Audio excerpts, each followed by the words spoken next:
Virtual Racing School was developed to provide support to the next generation of sim racers. No matter if you're a rookie or veteran or what car or track you'll be racing, our goal is to provide training every step of the way.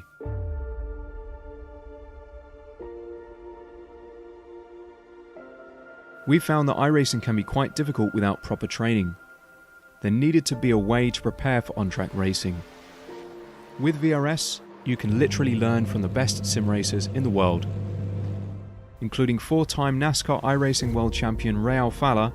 And Ray Alfalla is a 4-time champion of the NASCAR Peak Antifreeze iRacing Series.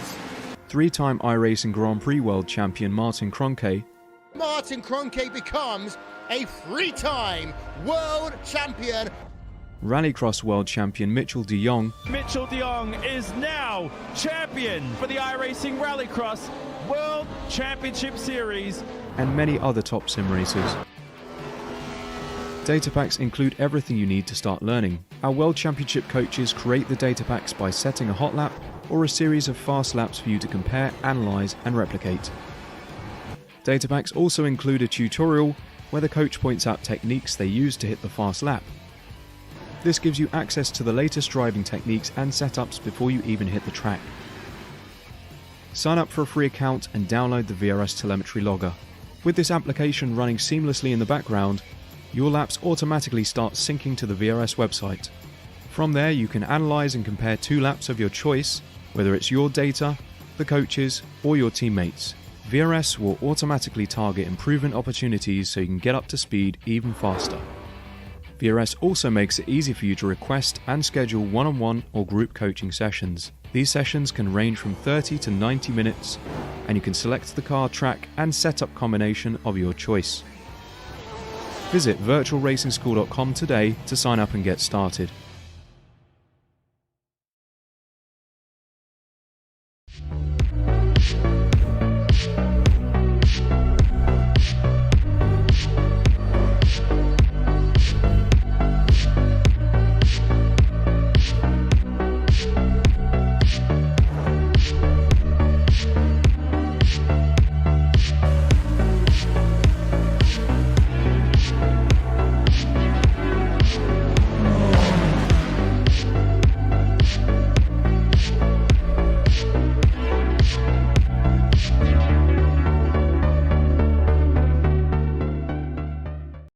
Ricmotech, high-performance sim racing equipment.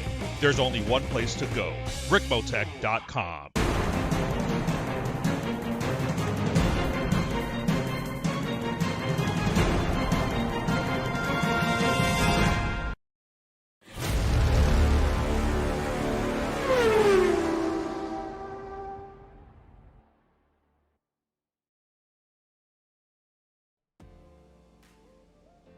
Hi everybody, and welcome to round 6 of the brand new Extreme Motorsports Ricmotech Lambo Trophy Series, presented by Performa Texas Elite Graphics, the Apex Racing Academy, and Extreme Scoring right here on Apex Racing TV.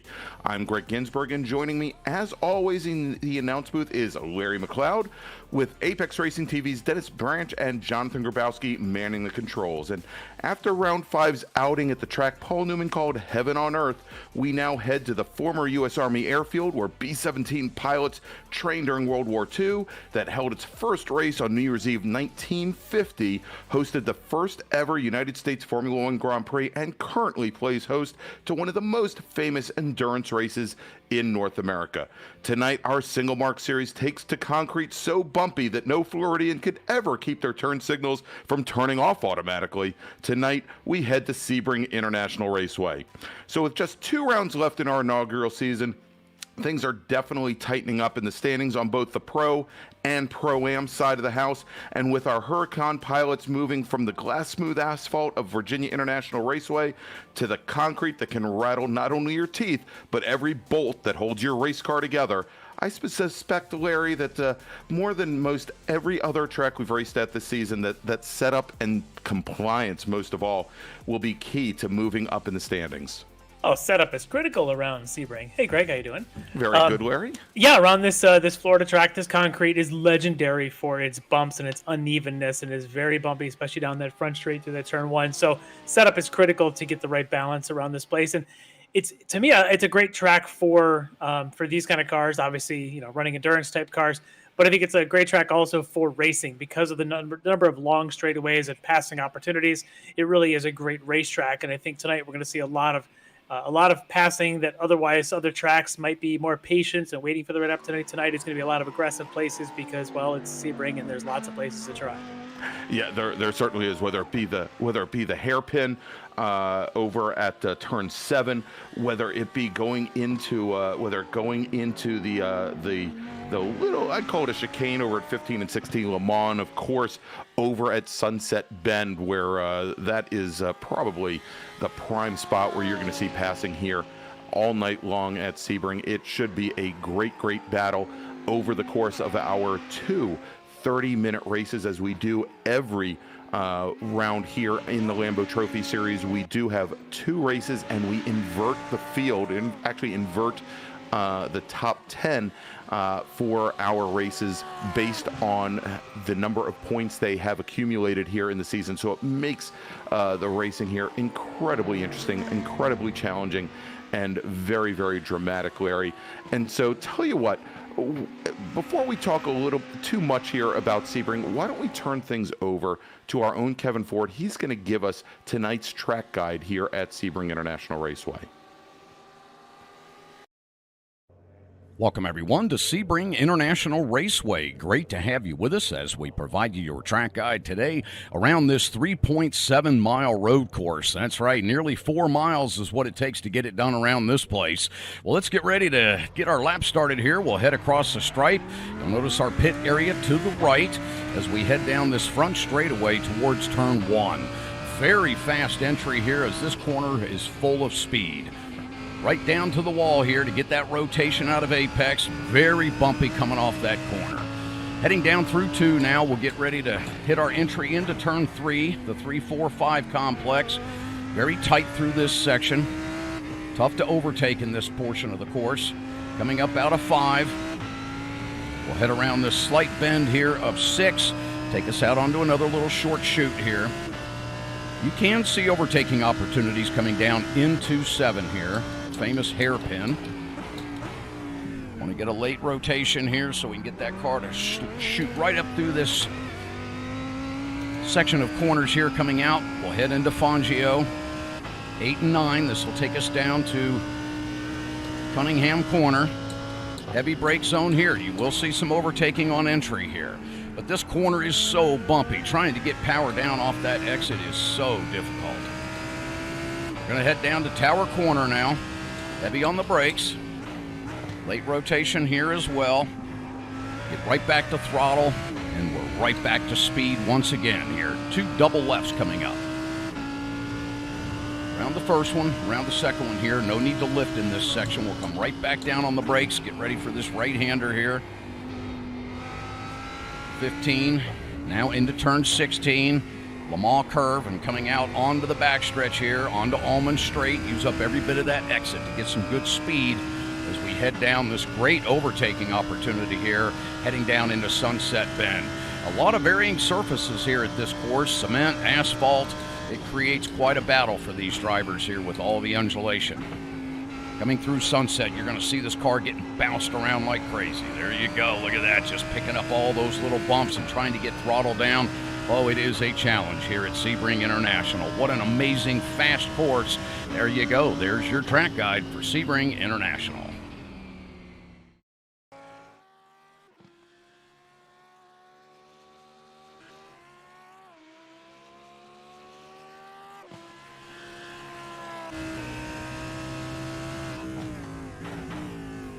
All right, well, thank you very much to Kevin Ford for our track guide tonight here at beautiful Sebring International Raceway. And Larry, I know we usually bring in a driver into the announce booth with us, usually right before they get in the seat for the first of the 2 30-minute races, but gonna mix things up just a little bit because we know time is at hand, the season's running down, and our guest definitely wants to make sure that he can put in the best qualifying laps he can. So let's bring in Eric Violet, driver of the number 89 D2D E-Racing entry to the booth here, and get his thoughts on tonight's race.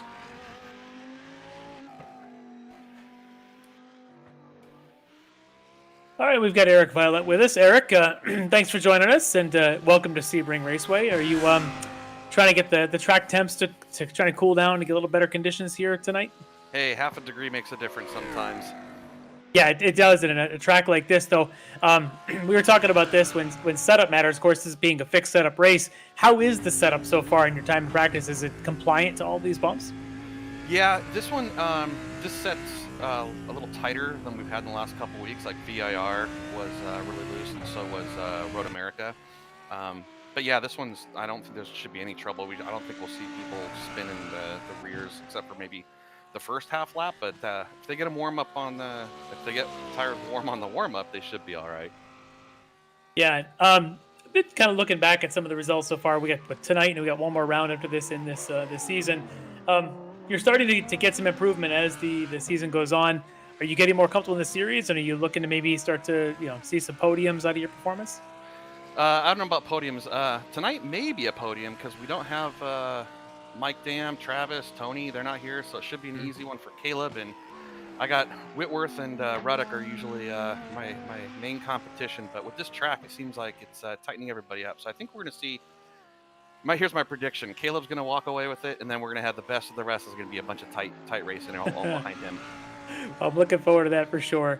So I'll tell you what, I'm going to let you go out and qualify. I don't want you to miss your chance there, and good luck tonight. Maybe we'll talk to you at the end of the night. All right. Big shout out to Emmy and Howie as well. All right, there you go. Good luck to Emmy and Howie. Thanks for joining us on the broadcast here, Emmy and Howie. That is our currently running fifth in the standings in the pro category. That is Eric Violet, driver of the number 89 D2D E-Racing machine. And Larry, I think he filled us in on maybe a big storyline here tonight, where, for example, we don't have out with us here tonight Mike Dam, who is currently leading the championship in the pro category, the number 93 Orion Racing entry, and also some other very notable drivers not with us here either this evening. So should make for some very interesting racing here in the Lamborghini Trophy Series. Tell you what, while we've got our drivers just now starting to turn in their first flying laps, and our drivers have 15 minutes to turn in 4 flying laps to set the grid for our very first race. And as we mentioned, after race number 1, we then go and invert the field where the top 10 will have their order switched. Let's go and we'll quickly run down where we are in the points now in both our pro and our Pro-Am categories. And let's start off with the pro, where we have Mike Dam, who as Eric just mentioned, is not going to be joining us here tonight. He is currently your points leader with 131 points, the Orion Racing entry, with John Allen currently running second.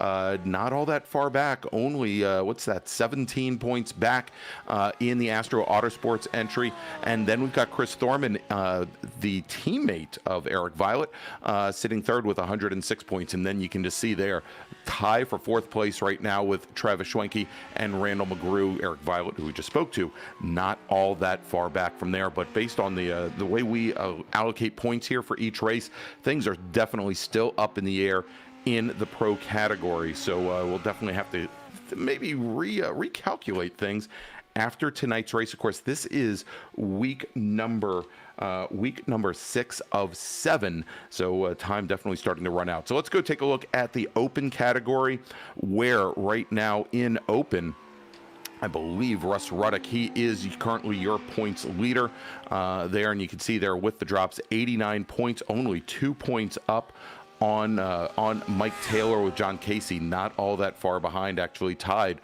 with Alexander Theologus, and then Bobby Child sitting back in 5th. So very, very close here in the standings. And, again, things should, after tonight's race, I think, continue to be very, very tight. As I look up and down the field here, it looks like the majority of our open category drivers are here this evening. So Let's take a look now, Larry, and see where we stand in qualifying, as we have a number of drivers now that have put at least 2 laps on the boards there. You can see that Caleb Lavender, driver of the number 333 entry, he is currently your provisional pole sitter, almost a half a second advantage, a little bit more than half a second over pro category driver Andre Saunders in the number 72 entry, with Brandon Whitworth in the number 42 entry sitting third. He is 85. Actually, I guess he's just put in a little bit faster lap, about 7/10 back from Lavender. Then we've got Bobby Childs. He is far and away right now your leader in the open category, with a fast time of 2:45. So he's just a couple hundredths out of third fastest overall. Russ Ruddick, currently your second fastest driver in the open, with a fast lap of a 2:02 and change. Scott Brooks in the number 94 entry, currently your third fastest driver. But we are only about halfway through this 15-minute qualifying. Again, drivers have 15 minutes to set to run 4 laps. And of course, fastest lap will set the grid for race number 1. And then for race number, and there's Russ Ruddick. Welcome to national television, Russ Ruddick. Perfect timing. Yeah, exactly. Glad no one saw it, Russ. Don't worry. Nobody saw it at all. Nobody saw a thing. And again, we'll invert the field, invert the top 10 drivers for race number 2 this evening. Of course, both races 30 minutes in length here from Sebring International Raceway, from beautiful Kevin Ford said it was 3.7 miles. I beg to differ. It's 3.65 miles. And of course, 17 turns here at Sebring on this old Army Air Force base. You don't know the rounding rules of math, but Kevin does. It's okay. We won't hold that against you. You're not here to do math. No. I'll do all the math we need to do tonight. Thank you. One thing that I can do is I can decide which number is the lowest, and that is Caleb Lavender's time of a 1:59.7 that he's sitting on right now. That's flying. And that's kind of predicted, as was mentioned there in our pre-race interview with Eric Violet. He did mention how fast Lavender would be tonight, and it really kind of no surprise that he'd be at the top of the board right now. Whitworth, Saunders up there alongside him, but still not able to get into the 59. So it's going to be interesting at the start of the race. But I think, not that this is necessarily a drafting car, but it certainly is a track where there's lots of long straightaways to keep a toe and kind of keep things in touch. And I think Sosa, Saunders, I think, have opportunities to do that, as does Bobby Childs and Russ Ruddick and some of the others that normally run in that open class. They're going to have their opportunities as well to stick with this pack here tonight. But looking, actually, I want to mention a little bit about that open class, because Russ Ruddick, as we noted, is leading in the points, but he just last week at VAR got his first win this season. And I think that's out of 5 rounds. That's knowing he's been very consistent. It's been a bunch of second places for him, 1 5th place at Canadian Tire, but that win really helped him a lot in the points. The driver who's got 3 wins, though, with Bobby Childs, he's actually down in 4th. So he needs some consistency. He's at this point either winning or mid to bottom of the pack and having issues. I think Bobby really needs a good run tonight to give himself a good chance at this championship here in the open class. Not to say anything, John Casey, Mike Taylor sort of in between them, but right now Russ and Bobby counting for 4 out of the 5 victories, with Mike Taylor with the other one in that group. Bobby's really the one who's got to have a consistent race tonight, because Russ has been just that consistent all season long. All right, looks like Brandon Whitworth, one of our first drivers to put in 4 flying laps. His fastest lap of the session, a 2:23. That's good enough for second fastest. That is as high up as he will move. So currently, provisionally, he is sitting on the outside of the front row with Caleb Lavender, provisionally your pole sitter. Lavender, I believe, on his very last flying lap. And we'll see, or actually he hasn't started that lap yet. So we'll take a look and see when he goes out. We're on board right now with Jeff Jacobs in the number 38 machine, and I believe that's the streetsurvival.org entry. And he is looking to move up in the order, as he's currently sitting 5th in the pro category as he comes around onto the back straight here, very long back straight at Sebring, and hoping to move up from row number 3. Yeah, so it'll be interesting to see where he can end up, because he does, in fact, have an open class driver in front of him, and that would be Bobby Childs, the one I mentioned needs to probably have a good result there in the open class. He's got a pretty good advantage on the rest of the field there, ahead of Russ Ruddick and Brooks and the guys down there, after a few rows behind him. So opportunity for there. But Jacobs would like to make sure he stays in front of Bobby. Not going to quite do it as he's still behind Bobby there after that lap. But he'll be at least up in that front 3 rows for Jeff Jacobs. All right, as we go back on board with Andre Saunders, and I believe that this is Saunders' very last attempt at a fast lap here, his 4th flying lap, as he comes around the final corner, comes around the Sunset Bend at turn 17.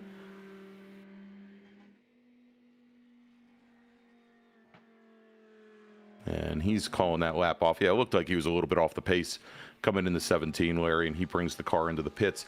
He is going to have to be content with no better than 4th. Yeah, Eric Violette right there. We talked to him earlier. He is on his 4th lap, his last lap of qualifying. We'll see if he can improve. Currently down there 8th overall, 7th in the pro class on the provisional grid. But these cars do like a little bit more heat in the tires. They do get to about that 4th, 5th lap and really start to settle in. So this is Eric's opportunity now, as we'll kind of keep an eye on him through the first sector. If he's able to turn a personal best through the second sector. Not quite. So he definitely would like to also stay a little bit closer, as he thinks maybe, as he mentioned, an opportunity for podium now with some of the usual big hitters not here tonight. Yeah, and you can see there that that he's got the lights ablazing right now. We are running this race in what's essentially the middle of the afternoon here, so about 2:15 in the afternoon Sebring time. Well, it's interesting that with iRacing, I thought the lights would be on for if you're running an endurance-based setup. Right. Whereas if you're running a sprint-based setup, so you would not have the lights on. But what's interesting here is these are all fixed setups. Everyone has the same setup. But some cars are showing lights on and some are not. Some are not on, exactly. I don't know what the difference is there, but I think we've seen that in previous rounds as well. Now, one thing we haven't mentioned tonight here is, this is the second to last round of the season, this inaugural season with 7 rounds. Oh, as Eric Violet gets a little bit loose there, coming out of Le Mans onto the Ullman Straight, onto the long back straight here at Sebring. And great prize that we're giving away to one lucky driver, and that is a gift certificate for 5 hot laps in a real Lamborghini Gallardo at the Exotics Racing facility at Las Vegas Motor Speedway. And that also includes driving instruction, as well as a couple of discovery laps along with a professional racing instructor, and then 5 laps in that Lamborghini. And that is going to go to the winner of what is essentially going to be a raffle. And each time you score points here in the Lamborghini Trophy Series, you get another. You get your name dropped into the hat one more time. So obviously, the better you do, the better your chances are to win. And, can't believe they don't let us enter as commentators. You know, all the hard work we put in. I just can't believe that we don't get our names in that hat. No, I think the best we can do is run rental cars around around the tracks of interest. Every car is a race car if you want to drive it like it. That's right. All right, Larry. So we're getting the grid up and running here. Let's take a look at the starting order for race number 1 tonight. Starting on the pole is going to be Caleb Lavender in his D2D E-Racing entry. Fast lap time 1:59.746, almost a full half second faster than our outside pole sitter, Brandon Whitworth, his teammate in the number 42 D2D E-Racing machine. Then we've got Rafael Sosa. He's going to start on the inside of row number 2 with Andre Saunders pairing up next to him, starting in 4th. Then we have our open category pole sitter. That's Bobby Childs in the number 88 D2D E-Racing machine. He's going to be starting next to Jeff Jacobs in the StreetSurvival.org entry, the number 38 machine. Then we've got Chris Thorman starting in 7th. Eric Violet, who we just spoke to a few moments ago, starting in 8th overall. Thanks again for dropping in with us pre-race, Eric. We appreciate it. Jacob LeBron in the number 12 VTS Racing entry will start on the inside of row number 5 alongside Steve Daniel in the SKKJ Racing entry, the number 96 machine. Then we've got Russ Ruddick and Scott Brooks making up row number 6. Chris Thorman, then we've got Nick Parsono in the number 79 NAP Motorsports entry alongside Mike Taylor. And then we've got John Casey in the 046 Racing number 78 Lamborghini. He will be starting in 15th position tonight. All that said, we got a nice full 3.65 miles of warm-up behind our pace car here tonight. So what you're saying, Larry, is I Yeah. could have taken a couple breaths in between. No, I think it's great. It's a real show of your skills there to do the entire grid there on one breath. That's my intestinal fortitude, or is that my my lungs fortitude? Yeah, exactly. All right. So we now have the field rolling off for their installation lap, for their pace lap here at Sebring International Raceway. And again, this is the first of 2 30-minute races tonight. And when race 1 concludes, we'll invert the finishing order of our top 10 drivers. So obviously the key, and we'll be watching here tonight, is that transfer spot, positions 9, 10, and 11, and 12 to see who's going to find their way on the front of the grid for race number 2. And who is going to find their way, sitting 11th and 12th. Well, that's what I mentioned about this track being no racing is ever easy to pass, but it certainly is a track with plenty of passing opportunities. Yes. So in a format like this, where your top 10 gets inverted for the second race, this isn't exactly Monaco. This isn't exactly going to be a game of follow the leader and then the top 10 flip and maybe a couple spots shuffle. This is definitely going to be an opportunity for whoever wins the first race can definitely have a good shot to win this second race. So I'm really looking forward to seeing how that plays out once we see that order at the end of the first one. But it gives a good opportunity for somebody who has a really bad start to make up for that later on. You don't have to win the race to turn 1. If you want to make up spots, you can do it during the race. Now, it is Sebring. It has that so inviting turn 1 to go 6 wide into that funnel as they head down towards turn 3. But I don't know if anybody's going to be taking that kind of chance tonight. It does get awfully tight down there when you get past that turn 1 wall. Yeah, and you got that little kink, that little kink there leading down into turn 3. Things narrow out considerably. It does. So certainly, they always say you can't win a race on at the first corner on the first lap. Well, that may actually be true here at Sebring. That this is a track that you really want to play a cautious game. And of course, the other challenges here, and you'll see it every single time. I'm sure we'll see some more onboards going through the Sunset Bend through turn 17.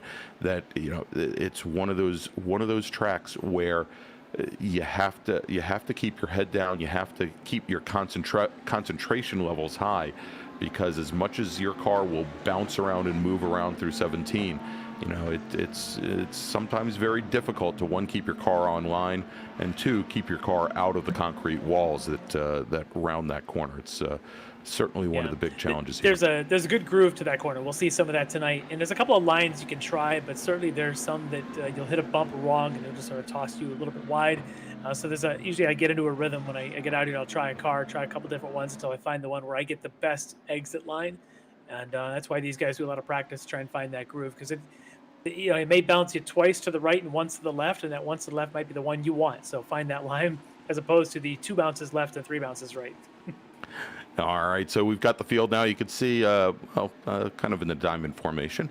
They'll be more or less lined up 2 by 2 as the pace car brings them down into the aforementioned Keep an eye on Whitworth, or even Sosa or Saunders there on that second row, to try and make a move early. Not that they have to win the race, but it certainly would mix things up quite a bit and really be true to the sprint format, and it would create opportunities for everyone behind them to try and move around too. If this is strictly just a parade and Lavender starts to take off, no one's going to probably catch them, but we'll see if anybody can try it here going into 1. All right, and the field rounds the Sunset Bend, and the green flag is in the air, and jumping out to a very early lead is Caleb Lavender. He cuts right across the nose of Brandon Whitworth, going driver's right as he heads down into turn 1. Whitworth will follow him through, and then we've got Rafael Sosa and Andre Saunders. But just back behind them, we've got Eric Violet in the 89, Jeff Jacobs side by side, going still side by side as they come down into turn number 3. Then we've got Thorman, who's gotten around Bobby Childs, and Bobby Childs dropping like a rock. He might have had some issues there going through turn 3, Larry. It looks like he did, yes. He's got himself facing the wrong way. here on Sebring. This is definitely going to put him in a big hurting here at the start of this race. All right, well, we'll jump back. Maybe we can see exactly what happened to him in just a few moments as Caleb Lavender brings the field through the hairpin, turn number 7 here with Whitworth, Sosa, Saunders following close behind. Then a little bit of a gap back to the purple 89. Apropos having the purple car there, Eric Violet, who's made up 3 positions already, then Jacobs, Thorman, and LeBrun. Yeah, great start well. there for Violet. Definitely starting 8th outside of the 4th row, got by a couple of spots already up into 5th. So really good start for him. That light is shining bright for him as he's now easy to pick him out in the field there. Oh, and running wide now. The number, that is Andre Saunders in the 72 running wide. And we'll see if Violet can pick up another position. And indeed he does. So move Violet now up into 4th position. Move Andre Saunders in the 72 machine back into 5th with Jeff Jacobs now close behind as things are bottling up just a little bit behind the 72 machine. Now you did notice that the stewards are looking at the incident that involved the 88 machine. All right, let's take a look. I think we've got the replay queued up now with Bobby Childs here as they come through turn number 3, heading into the S's there. Oh, yeah. A little wiggle from Thorman, it looks like, and Childs just kind of got caught out. I don't know that I would necessarily call that anyone's fault of any kind of deliberate move. Yeah. I think Thorman just got a little bit loose, and Bobby was just sort of there for the hip check. Unfortunately for Bobby, he got the worst of it. Yeah, it's unfortunate. And things really, as you mentioned, kind of tighten up there going through those S's over by turns 4 and 5. As we're on board right now with Nick Parsono, currently sitting 13th overall, 4th in the open category as he tries to negotiate turn 1 there. And he's got Mikey Taylor in the number 66 entry just ahead of him. And pretty good lineup of drivers here ahead of Mike Taylor. We've got Russ Ruddock in the number 95 car, and you can see just a couple cars up from there is Scott Brooks, all in the battle for the lead right now in the open category. Well, that'll be interesting now with Bobby out. We talked about that before the race started, that Bobby really kind of needed to be consistent, and unfortunately with that little bit of a run in there, and there you go, the incident has been ruled, no action required. But for Bobby, that just means he's a lot of work to do. He's now about 5 seconds down from this pack, so he's definitely got his work to do to try and catch up with Casey there. He's going to get a little help, as it looks like Steve Daniel may have had just an issue as well as he's slowly falling down the order. Yeah, it looks like the number 96 machine may have had a bit of a problem there, and so that's going to move Bobby Childs up 1 more position. And again, kind of unfortunate there with Bobby having started on the pole in the open category and definitely on the back foot now, as he's certainly going to be working his way, try to at least get up to that transfer spot, sitting around 9th or 10th. And be in a much better position for race number 2, certainly, as we're on board right now with Andre Saunders looking at the... giving up a spot. Yeah. He's giving up a spot to Violet, who's moved all the way now. Right. Started this race in 8th, now to 4th. And Saunders now looking up. All right, I'm getting a word from the folks in the production trailer. Thank you, Dennis and John. That looks like Steve Daniel might have had some hardware issues that might not have, well, may have been an incident on track, but apparently some equipment issues at the home that are limiting him. So we'll see if he can continue. We are showing him as I think we have him on track now. No, I don't think we do. Yeah, it looks like he's unless he's checked out doing of a the steady session. 158 miles an hour around the 3.65 miles of Sebring. I don't think he's actually out there. I was going to say he might be down at Homestead by now.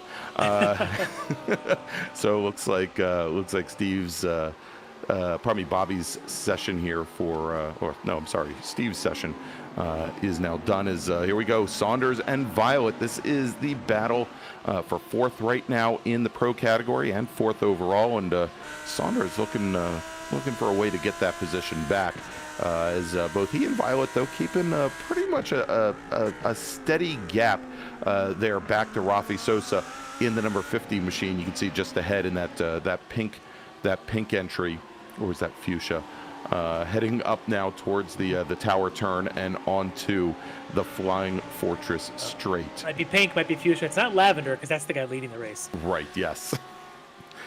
I'm getting so confused. All right. But leading the race and actually not pulling away is Caleb Lavender. There's a big spin there. Saunders, that is Saunders. Looked like he turned in a little bit early. Might have caught a little bit of curb there. Yeah. Going into the chicane over turns 15 and 16, otherwise known as Le Mans. And he puts that car around. That is going to drop him now down, it looks like, to 8th in the AM category. So that is 8th in the pro category. Let's take a look at the replay here. And you'll see there as they come through the bend over at 14. It's a little bit of grass on the entry actually caused him that whole spin. Didn't make any contact with anything, but that grass is not the greatest grip. Asphalt and concrete are much better grip surfaces to be on. Yeah, and you can see there the next turn as you get through that little wiggle over at 15, the turn that brings you through and onto the Ullman Straight, there's a lot of concrete there that you can run rather wide, but obviously a lot of grass the corner before, which is what he caught, and that drops him now all the way down to 12th overall, 8th in the pro category. He's sitting back behind Nick Parsono. Just ahead of Bobby Childs there, who also had his own spin, so that's the spin zone now down there beyond Nick Parsono. So you got a good shot of Chris Thorman coming into the hairpin. All right, so a little early days here. We're only about 7 minutes into this 30-minute sprint race, but currently the driver's in that transfer spot. Russ Ruddock sitting in 9th, which is 2nd in the in the open category. Then Mike Taylor sitting in 10th. Nick Parsono, who we were on just a moment ago, sitting 4th in open, is just out of the money in 11th. So as we're standing right now, that transfer spot could really serve to split up the open category for race number 2. But we'll have to see how things play out. We've had a little bit of attrition at the front of the field in the pro category, and that could alter things considerably for the open category. This battle going on between Ruddock and Brooks there in the open class, pretty tight. Is there just a half a second between them there? Ruddock is coming in, of course, as the points leader. Scott Brooks had a couple of DNSs early in the season, but he's been on the podium the last 2 rounds. So he's looking to try and get that taste of that first victory, but he's got to hold off the guy that won the last round there in Russ Ruddock to do it. But pretty tight battle going on there, of course, with Bobby Childs, who's got the other victories this season kind of down the order right now. But good battle going on between these two. And don't count out Mike Taylor, who's currently 3rd in the points. He's 3rd right now in the standings in the open class as well, and he's going to be right there on the tail of Ruddock. So these top 3, it's anybody's game between them. But as you mentioned, they're also happen to be sitting in the transfer spot there in 8, 9, and 10 in this first race so far. All right, and we are on board. Well, we were on board with our open category leader, Scott Brooks, but we jump back now to Rafael Sosa, currently running 3rd in the pro category, and Eric Violet, who had of course been under attack by Andre Saunders. Now with really nobody behind him for about, I'd say about 20 car lengths, he's really had the opportunity to open things up now and attack Rafael Sosa in that battle for 3rd as they now make their way over through the hairpin here, and we'll see if he can make up a little ground. He's been sitting consistently about 4 car lengths back.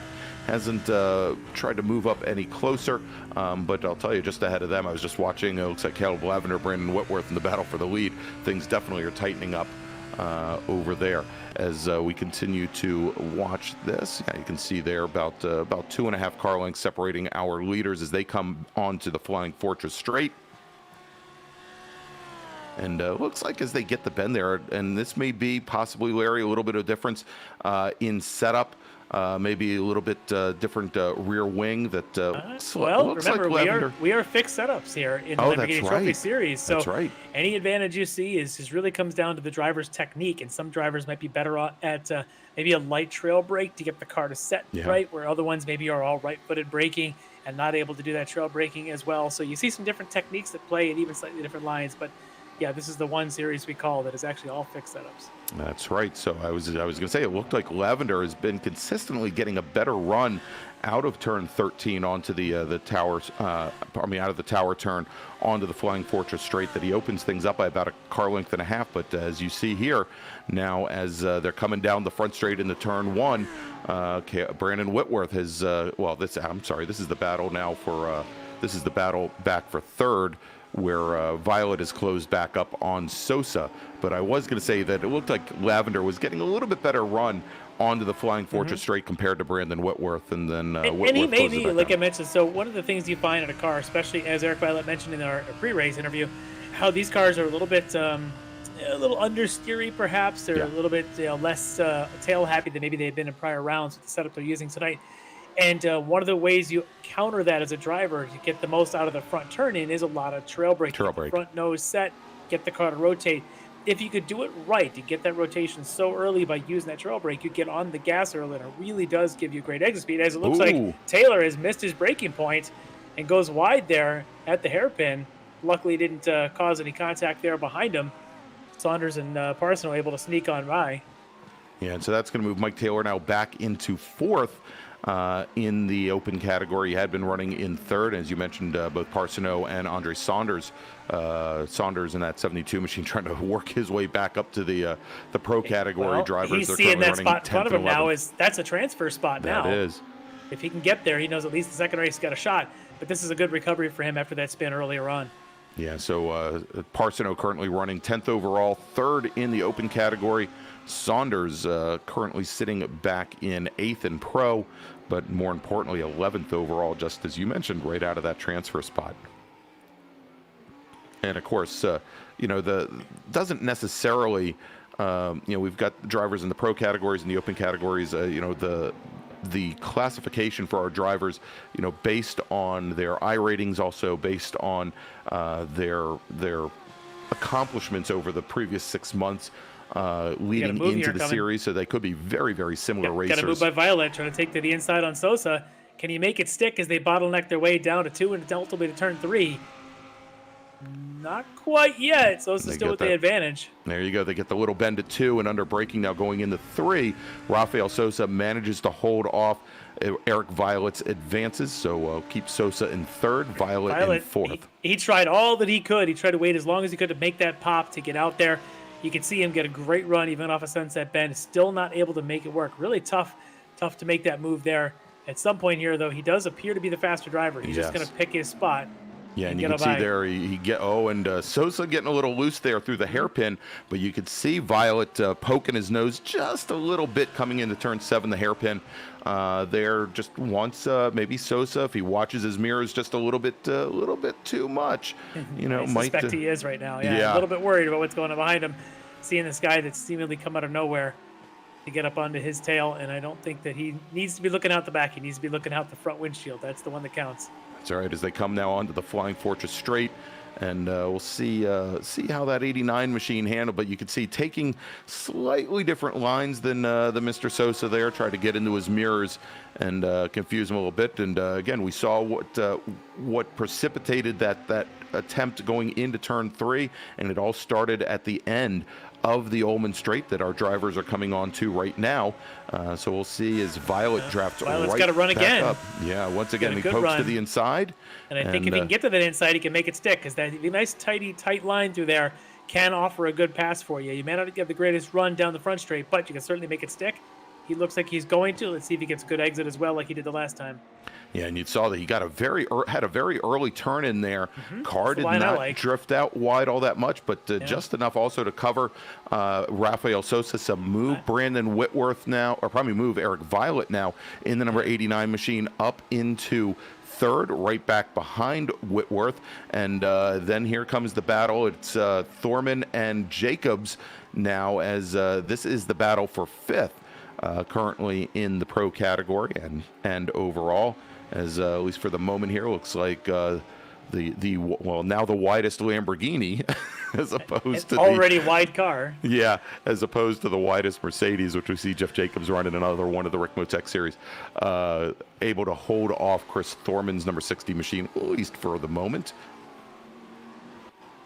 We'll see how long that lasts as we check back in with our leader, Caleb Lavender, now extending his lead to a massive 0.8 of a second. Had been hovering around that 5 or 6 tenths for quite a while. But Whitworth not going anywhere tonight. Going to really push Lavender all the way through this first 30-minute sprint. We got a couple of good battles. You got this one going on. You got, of course, the Violet Sosa battle we were just watching a moment ago. You've got the Brooks and Ruddock battle going on. So there's a couple of really good battles around this track. But it's great when you get the leaders here. Although it looks like Whitworth may have just had a bit of a slip there as he's dropped back by about a second further. Yeah, I was going to say he just dropped back a bunch there, back behind Lavender. I suspect he might have had it off back there around turn 13. That right-hander, it's kind of a flick you got to get through there. But do it wrong, you end up on track. You end up running a little bit wide into the grass there, driver's right. I was going to say, another great battle, and thank you, Dennis and Jonathan for coming to it, is Mike Taylor and Bobby Childs. This is the battle for 4th in the open category, and these two have been at it nose to tail for seemingly I tell you what, most of the race. Bobby has picked up about 4 or 5 seconds, not just on this guy, Mike Taylor, but he's picked up 4 or 5 seconds on the leader in his class. And if he could do that again, if he can somehow get by Taylor and pick up another 4 or 5, he's got a shot to get close to that transfer spot, with maybe a little bit of help out in front of him. So Bobby trying the full recovery tonight. If he can do it, this is going to be close. Their contact. He pops to the inside of Taylor. Maybe a little bit of contact there. Ooh, and Taylor almost takes out the tire wall driver's left as he stepped wide. And there you go, Bobby Childs. He now takes over 4th position in the open category. Doesn't look like it's over yet, but move Mike Taylor in the number 66 machine back into 5th. As they make the run out of turn 1, and we'll see if this is over. Looks like Childs now has a bit of an advantage as they go down into turn number 3. I think Bobby ultimately is the faster of this pair. There was a really good pass, by the way, and I don't know if there was actually contact or if Taylor just was kind of a bit of a twitch there, thinking there was going to be contact, but Bobby able to get on by. So now Bobby's got a set of sights up front there, about 6 seconds up the road to Nick Parsono, and he's got about 13 minutes to do it. So not going to be easy to outpace Parsono by about 2 seconds a lap, but that's exactly what he needs to do to see if he can catch him and get on by him and have a shot at the transfer spot, which right now is held, of course, by Mr. Saunders. Andre Saunders currently in that 10th overall. Well, I'll tell you, I liked the racecraft there, Larry, as both of those drivers, as Childs and Taylor went down into Sunset Bend in the 17, and Childs just held him out there, and he opened up the entry to that corner as much as possible. A little bit earlier, we were watching Eric Violet and Sosa, and you saw that Violet had given Sosa maybe a car length and a half gap between them, that if Sosa wanted to come in a little bit more and pinch down on Eric Violet, he could have done it. He didn't, but he, in this case, definitely gave Bobby Childs the control of the corner. We might be seeing it again here with Saunders. Might be making the same move on Ruddock. Now, this is not for positioning class, but it is for position overall in the race. Saunders just a nose ahead as they hit the brakes. And there we go. That is for 9th and 10th overall.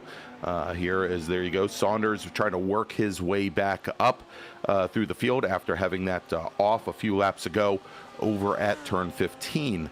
And next in line for him, you'll see just up ahead, is Scott Brooks. Brooks is our open category leader right now. And both he, Saunders, and Ruddock now making their way through turn 1, that little bend, under braking into turn number 3. But good move by Saunders to get around Russ Ruddock and continue his march back up to the pro category drivers.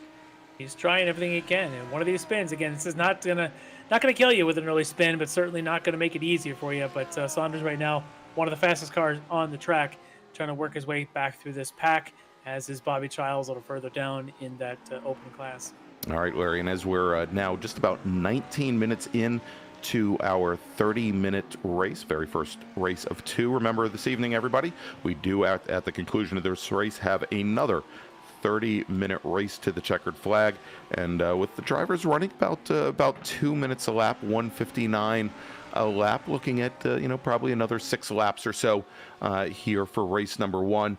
And you'll see as we go back on board now with Eric Violet, driver the number 89 D2D iRacing entries, open things up just a little bit more on Rafael Sosa, but at the moment good distance back from Brandon Whitworth in second. As we jump back now, again, this is Scott Brooks in the white number 94 machine. He is your leader in the open category. Right behind him is Andre Saunders in that orange number 72 machine. Saunders in the pro category, but definitely it looks like with a little bit better pace than the 94 machine. But you can also see Russ Ruddock, who's running second in the open category. For a moment there, it looked like he was just trying to tag onto the back of Saunders, maybe get pulled up to Brooks.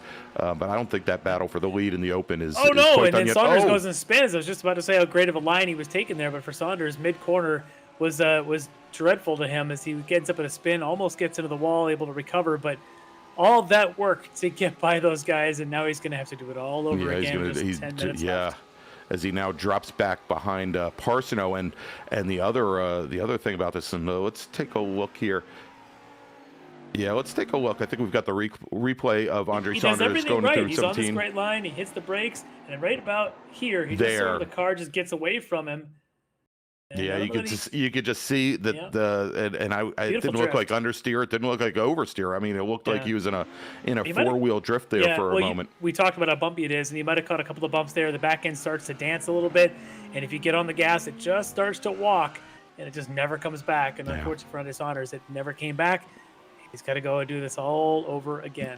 Yep, and as we're now down to just over 8 minutes remaining, that also puts Andre Saunders into 11th position overall. That is one out of that transfer spot. Again, we invert the top 10 drivers going into race number 2, and Saunders currently sitting back in 11th. And you can see it. That white car in front of him, that is Nick Parsono. That is the transfer spot, so he can almost smell it.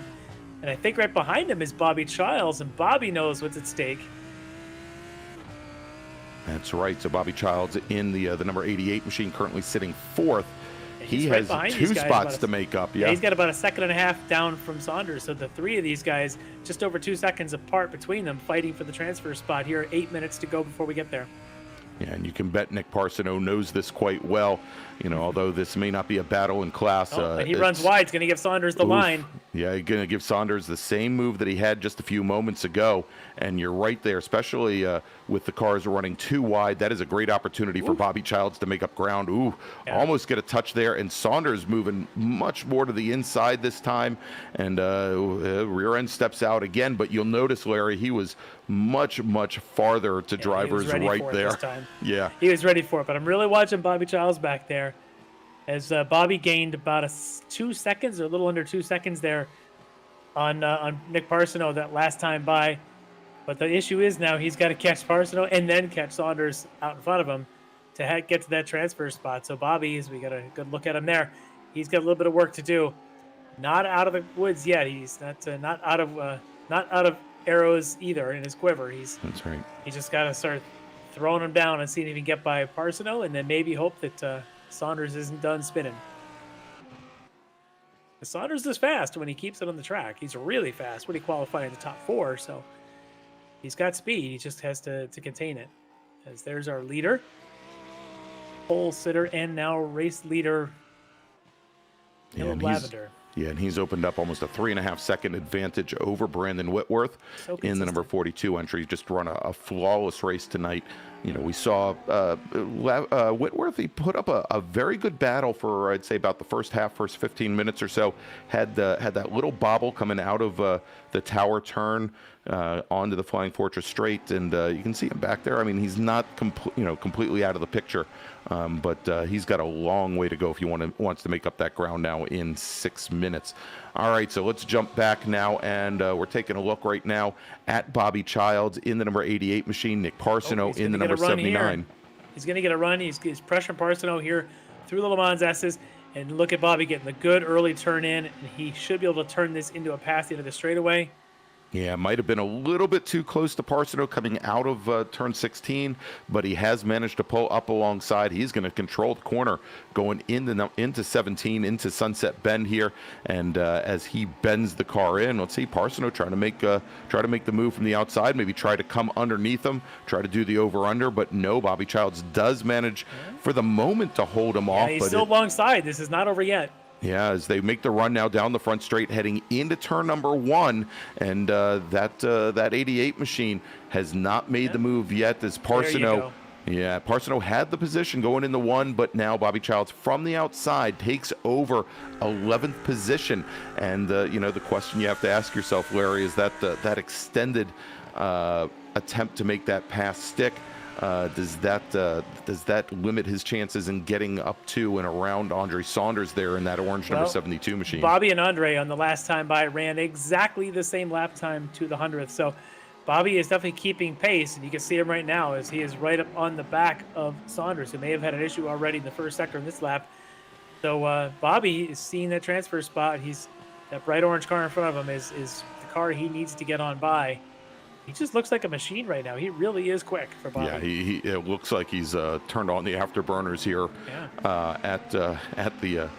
at the airport at Sebring International Raceway, and he made up a lot of ground on the Mohawk Racing entry of Andre Saunders here now right on the back as they come out of the tower turn onto the back straight. And you can see there Saunders, he drops a wheel coming out of turn 13 and onto the back straight here. And we're gonna see about 2.5 more laps of this. It may come down to a Sunset Bend Hail Mary pass on the last lap for Bobby Childs to try and get around Andre Saunders, but this is not going to be easy by any stretch. These two are really fast drivers tonight. You know, and you see here as Childs makes the run out of the chicane out of 15, really tossing the car, gets great rotation coming out of 16 onto the back straight, and for a moment there it looked like he had a better jump than Saunders did in the 72, but he's going to lay back. Saunders spins all by himself again, same spot as he did just about 4 laps earlier. Andre Saunders putting the car around at turn 17 Alpha at the Sunset Bend. That is going to drop him now back into 13th overall as he tries to get that car back underway. That is now going to move and Bobby spins in 1. He hits that wall at the apex, giving Parsono back the spot. So Nick Parsono now moves up to 10th overall. Mike Taylor now is 1 out of the transfer spot. Mike Taylor in the 66 machine is now up into 11th. So Childs now sitting in 12th. Andre Saunders, it looks like he has brought his car into the pits, and he is going to be ending his race 1, realizing that he's not going to have that transfer spot. Yeah, let's take a look, Larry, here as we got the replay of Bobby Childs coming down in the 1. And he's deep on that apex. He just flips the wall right at that, where the cone marks the apex. He hit the wall right below that cone. If you're not familiar with Sebring, there is a cone hanging from the fence at the top. And Bobby was probably eyeballing that cone and forgot the wall kind of sticks out at him. And I was just going to say, Larry, that was nothing if not target fixation right there. As Bobby hit the apex, literally. But, as an autocrosser, I'll tell you, hitting that cone just cost him more than 2 seconds. Yes, it certainly did. All right, so we're on board right now. A little bit further back, we can see there that we've got John Casey, we've got Andre Saunders, we've got Steve Daniel there, and there is the Violet machine, the number 89 car, who made up 5 positions today. He is sitting currently in 3rd position as the white flag is in the air. We are on the very last lap. Yeah, if this race ends as it is, he'll start the second race the same place he started his first race. That's right, and a little bit different competition there just ahead of him. As Caleb Lavender, the 333 machine, he is currently your leader. He's got almost a 10-second advantage, almost a 4-second advantage, over Brandon Whitworth. Yeah. There he is. He's just been flawless. 15 laps of just absolutely flawless driving right now for Caleb Lavender. His last time by just over 2 minutes, 2:04. Before that, it was a 2:0.0. There you go. There's his lap times. Look at the consistency. Nothing even in the 201s the last 5 times by. Just fast. Absolutely very, very consistent there, and has continued to open things up over Brandon Whitworth. And coming into the tower turn, just a second here, making his way through the last little parts of the infield. And now he will be setting up for the tower turn, and just a few more corners left to go here. On board with Chris Thorman, there he is in the number 60 machine, trying to make up some ground on Jeff Jacobs. This would be the battle for 5th in the pro category. A little bit of time left and fairly close, but you can see there are things fairly tight. It looks like Rafael Sosa hadn't given up the battle with Eric Violet as of yet here, so still lots of close racing here in the pro category on the very last lap from Sebring, race number 1. But there he is, your leader, Caleb Lavender, driver of the 333 machine. And as he comes around the final corner, the Lavender Racing entry, lights are flashing. Caleb Lavender will take the win in race number 1. Brandon Whitworth comes across the line. He will finish second in the number 42 entry. That, of course, is the D2D iRacing entry. Oh, look at this coming out of Sunset. Nose to tail, Jeff Jacobs and Chris Thorman. Or actually, was that Jacob LeBrun right behind him? That, I believe, was, that was Jacobs and Thorman as they go and cross the line. And great little run there as Thorman tried to make up that last position. They're going to finish 5th and 6th overall here in the open category. Thomas LeBrun will finish in 7th. Taking the win in the open category is going to be Scott Brooks with Russ Ruddick finishing 2nd. Nick Parsono holds on to 3rd in the number 79 machine. Mike Taylor will finish 4th. Bobby Child, who was our pole sitter in the open category tonight, he will finish back in 5th. John Casey will finish in 6th. And unfortunately, Andre Saunders and Steve Daniel do not finish the race. Yeah, another flawless race for Caleb Lavender from basically from the green to checker for him. Great run there for Eric Violette to go from 8th up to 3rd. I think that's probably the drive of that race. Yeah, without a doubt. Yeah, but you got to feel bad there for Bobby Childs. Had the rough spin or the rough bump hip check spin there on the opening lap. Works his way the way back up to the transfer spot, only to tap the wall 2 laps before the finish and take himself right back out of the transfer spot. So rough go for him. But hey, you know what? 1 race down, we get to do it all over again. That's right, Larry, we do. But before we do, let's take a quick little break, thank our sponsors for the evening, and then we will come back for race number 2 here from Sebring International Raceway. This is round 6 of the Extreme Motorsports Ricmotech Lambo Trophy Series presented by Performance Texas Elite Graphics, Apex Racing Academy, and Extreme Scoring. We'll be right back. Ricmotech high-performance sim racing equipment. Whether you're just looking to have fun, train for race day, or become a serious esports competitor, Ricmotech has you covered. Hundreds of name brand parts.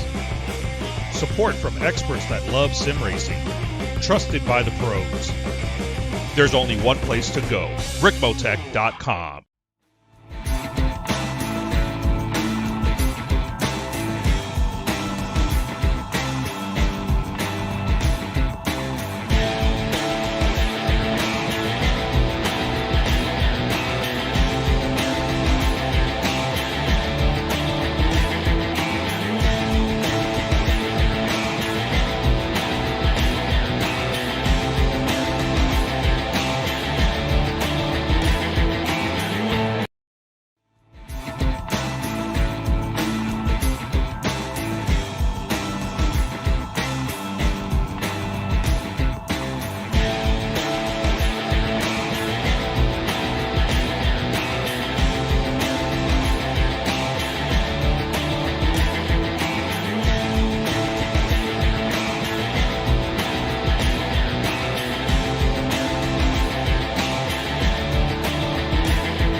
Ricmotech high-performance sim racing equipment. There's only one place to go, Ricmotech.com. All right, and we are back here at Sebring International Raceway for round 6 of the Extreme Motorsports Ricmotech Trophy Series. I'm Greg Ginsberg, and as always with Larry Lefty McLeod. Just watched a great race 1. Tell you what, Larry, why don't we bring in Caleb Lavender? He's sitting in the green room right now, and try and get his thoughts on race 1 and maybe some strategy going into race 2 as he's about to head on track here in just a few moments. All right, we've got race 1 winner with us here, Caleb Lavender. So, Caleb, congratulations on that win. Pretty solid there, right from the green to get yourself out to the front and fend off Brandon that whole race. Yeah, it was a good run. I think Brandon ran wide coming off of, I believe it was Tower. Mm-hmm. And he was keeping me honest for the most part, but yeah, he did, and he did pretty well. I think you're right. I think that's about where he had lost it, but you were able to kind of secure that win. But now with the in-first order here for the top 10, you're going to start in 10th place. You got some strong competitors now in front of you, folks like Whitworth, of course, Eric Violette, who moved himself up a little bit in that race. He's going to be pretty much right in front of you as we start this race. Are you going to try and just follow those guys through, or you think 30 minutes is enough time to get back to the front? Yeah, I'm just going to try and be patient. I'm fully expecting some incidents in turn 1 and 2, so just hopefully I can avoid them and follow Eric or Brandon through. All right. Well, good luck, and this is going to be a fun one to watch the start of, and hopefully we do see you skate through there unharmed. Yep. Thanks. All right, there you go. That was Caleb Lavender, our winner from race 1, the driver of the number 333 Lavender Racing entry. He is going to be now starting in 10th position for race number 2. And Larry, we've got our drivers out for their warm-ups. They've got just about another minute on track here before we get set for race number 2. But what are your thoughts coming into this next race? It was interesting to hear Caleb getting ready for the inevitable bottle up turns 1 and 2 going into this next race, and we have seen, if previous rounds are anything to go by, that the starts for race 2 have not exactly been the cleanest as some of our top runners from race 1 try to very quickly make their way back to the front of the pack. It would be in Caleb's best interest to probably sit back and just sort of hold your spot. Don't do anything crazy. Even leave an extra half a car length in front of you and watch and see what happens out in front of you. And same thing for Eric and Brandon. You get down that order, and you look and see who's going to start this race on the front with Nick Parsono up there. Nick's going to have his hands full with a very hungry Russ Ruddock, Scott Brooks. So we know that Ruddock was able to get by him. I think these guys, Thorman, are going to be quick off the start. I'm hoping it's clean, but my eyes are going to be on Ruddock and Thorman to probably come out of this in the best position at the end of this first couple corners. Yeah, I think that's definitely the case, and yeah, maybe it would be best for them to sit back, for some of these drivers to just kind of sit back and wait for the seas to part in front of them. I just have these horrible memories of the start of race 2 at Watkins Glen Don't need to see cars on their roofs. That's all I'm saying. That's right. All right. So Larry, why don't we run down the starting order for race number 2 here? All right, on race number 2, starting on the pole in the NAP Motorsports entry, it's Nick Parsono. He'll be alongside the Flying Tortoise Motorsports entry of Russ Ruddock. They're both, of course, out of the open class. Also starting third from the open class in Brooks Racing is Scott Brooks. And then starting the first of our pro class drivers from VTS Racing, Jacob LeBrun. On row 3 on the inside, D2DE Racing's Chris Thorman. He'll be alongside the StreetSurvival.org entry of Jeff Jacobs. On row 4 on the inside, Roger Motorsports, Rafael Sosa, alongside Eric Violet from D2DE Racing. Row 5, Eric's teammate, Brandon Whitworth, also from D2DE Racing, and he'll be alongside race 1 winner from D2DE Racing, Caleb Lavender. On row 6, a couple of open class drivers on the inside, Frito Sport Racing's Mike Taylor. He'll be alongside another D2DE Racing driver in Bobby Childs. On row 7, on the inside from 046 Racing, John Casey. He's an open class driver. He'll be lined up alongside, we saw him struggle a little bit. He'll be fast, though, Andre Saunders from Mohawk Racing. And, of course, then last but not least, and hopefully he's got his equipment working again, is SKK Racing's Steve Daniel on row 8. All right, so there you go. That is the starting lineup for race number 2. Again, we inverted the top 10 entries or the top 10 finishers from race number 1, and Nick Parsono, who finished 10th in race number 1, will be your pole sitter, and we do have all 3 and the first row and starting third, all of our open category drivers. There, Jacob LeBrun, your pole sitter in the pro category, sitting on the outside of row number 2. So should be a great battle there, and we'll have to see if our open category drivers can manage to hold back those pro drivers, keep them from getting right in the middle of that battle. There as this race goes on. Again, another 30-minute run to the checkered flag here for round number 6. And we went through the current point standings. Things very, very tight in both the pro and the open categories. It's the one thing I love about having this inverted field, Larry, for race number 2, is it really has found a way to keep both of our categories very, very close up and down through the field here, both before and after you consider some of the drops.